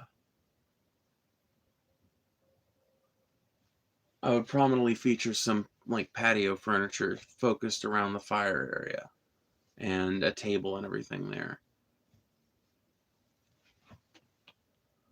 Would you get a financial get some rest? Yeah, no, I'm gonna in a minute. Would you get a financial manager or just blow it all? Or would you build like a commune on some acres? Yes and yes and yes and yes. Yes, I would blow it all. Yes, I would get a financial advisor. Yes, I would build a commune. No, I don't know.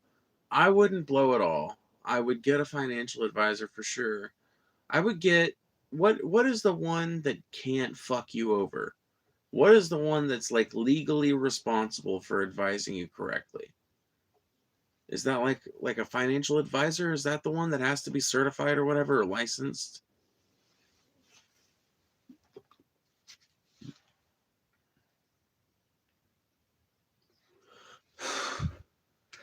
Yeah, I'd have a licensed CPA or whatever, um, managing or not managing it completely, but watching over it basically. I guess managing over it, but whatever. Anyway, yes, I would get a financial advisor for sure.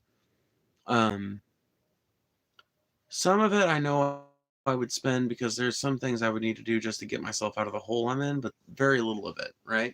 I could spend less than $10,000 and completely recover myself from the hole I'm in and get myself a nice little used car that would propel me to whatever's next, and keep me uh, in transportation for the next however many years it took me to get my dream location and dream setup achieved.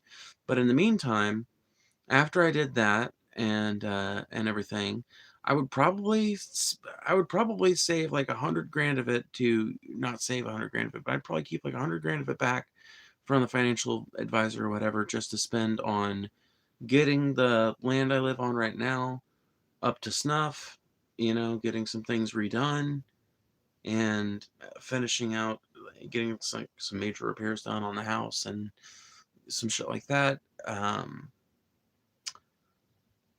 Obviously, by myself, like I said, a nice used car that will get me around for a few years and settle any debts that I have, settle any debts that my parents have, just kind of fix our financial situation. And then the rest, I would pretty much have that financial manager be like, okay, advise me, where do I invest this?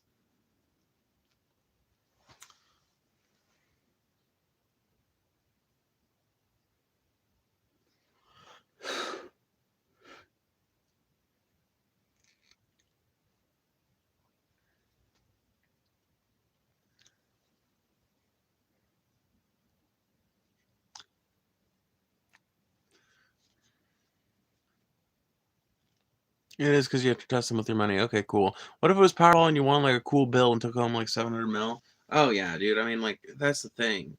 Honestly, if I had that, a lot of the first steps I would take would just be getting myself comfortable and set up and getting myself to where I'm not operating purely on the basis of need and like, okay, what do I want to do?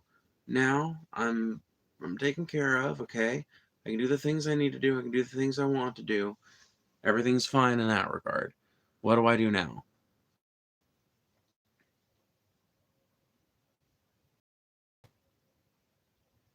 Yeah, even if it was closer to 600 something, that would still be $600 million that I could definitely use to start the commune I've always dreamed of. So that's probably what I'd do with it, honestly. I would probably invest as much of it as I could, but I would spend quite a bit of it on building that. Now my idea would be to use the investment as an endowment, basically. I would want, dude, okay, here's my plan if I win something like that. I would try and start an intentional community with an endowment.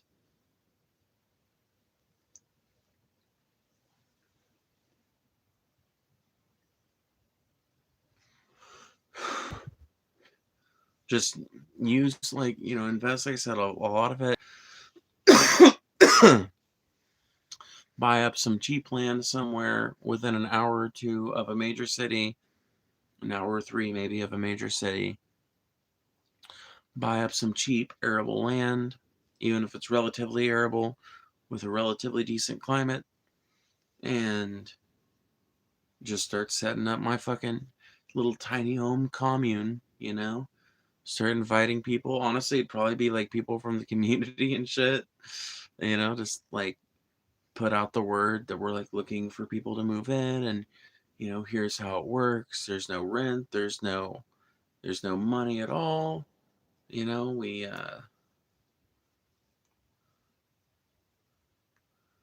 We all work towards the common benefit, and we're all taken care of out of a common kitty. Would it be a trans commune, or like just anyone who wanted to do it, and how would you run it? Well, I think I would only run it insofar as as long as it took me to find a competent group of people to um well, I don't know. Like, I guess, like, I would run it until it became big enough to run itself, I guess. Like, how would I run it?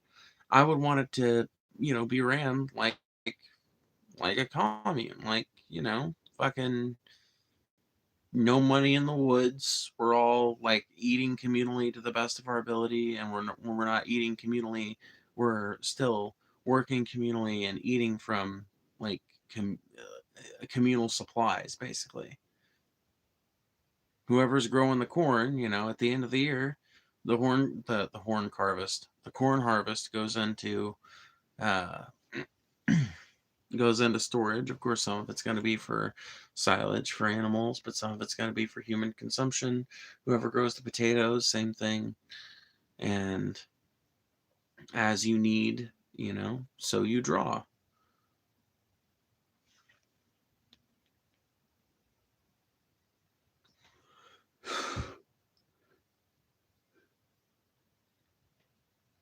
As far as how you prevent greed, how do you prevent everybody from taking more than their share? Well, there would be bylaws. And one of the bylaws would be that you can't have more than one mini fridge per individual house. Or not per individual house, but per room per individual house.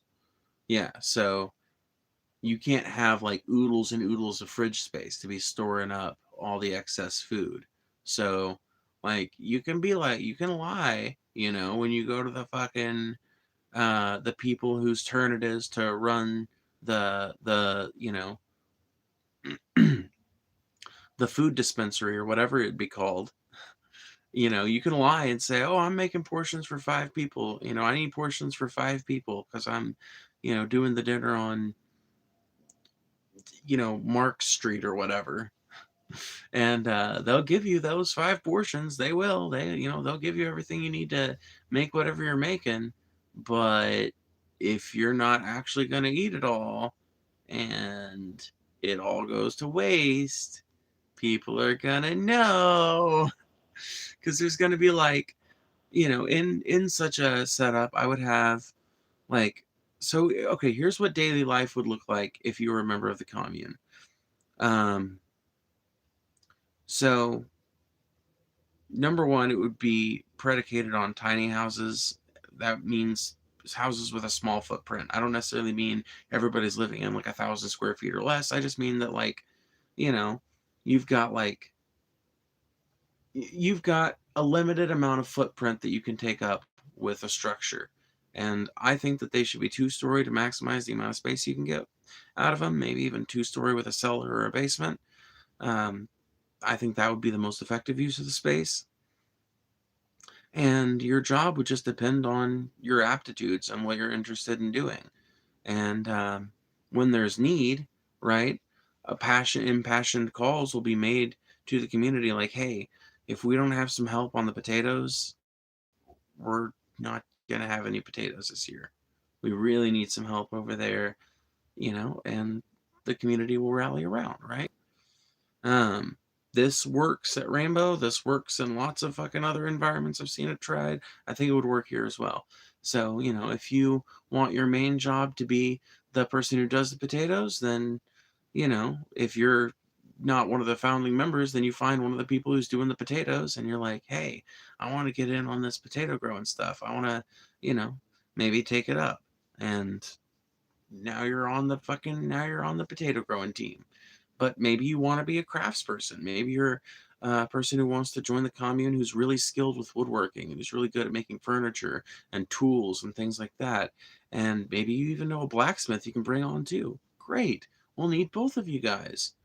And the community would come together to build you a workshop near your near your house in the commune. That way you would have access to everything you need, like right there close to your community. Transportation would be exclusively through animal powered transport or electric powered transport or um, biogas, biodiesel, but it would all have to be brewed on site. That would be one of the big bylaws too, is no external fuels except in emergency situations.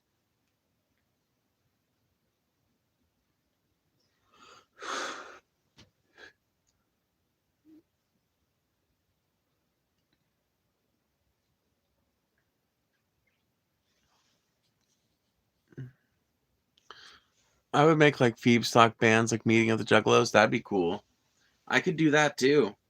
Dude, I could do that as part of the fundraising for the community.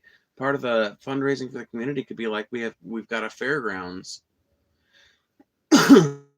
Hell, that could be a big part of the dude. The thing is, I have been thinking about it for a long time, and I cannot puzzle out why any other kind of intentional community couldn't use the Amish model. I can't puzzle it out. They could. There's like any variety.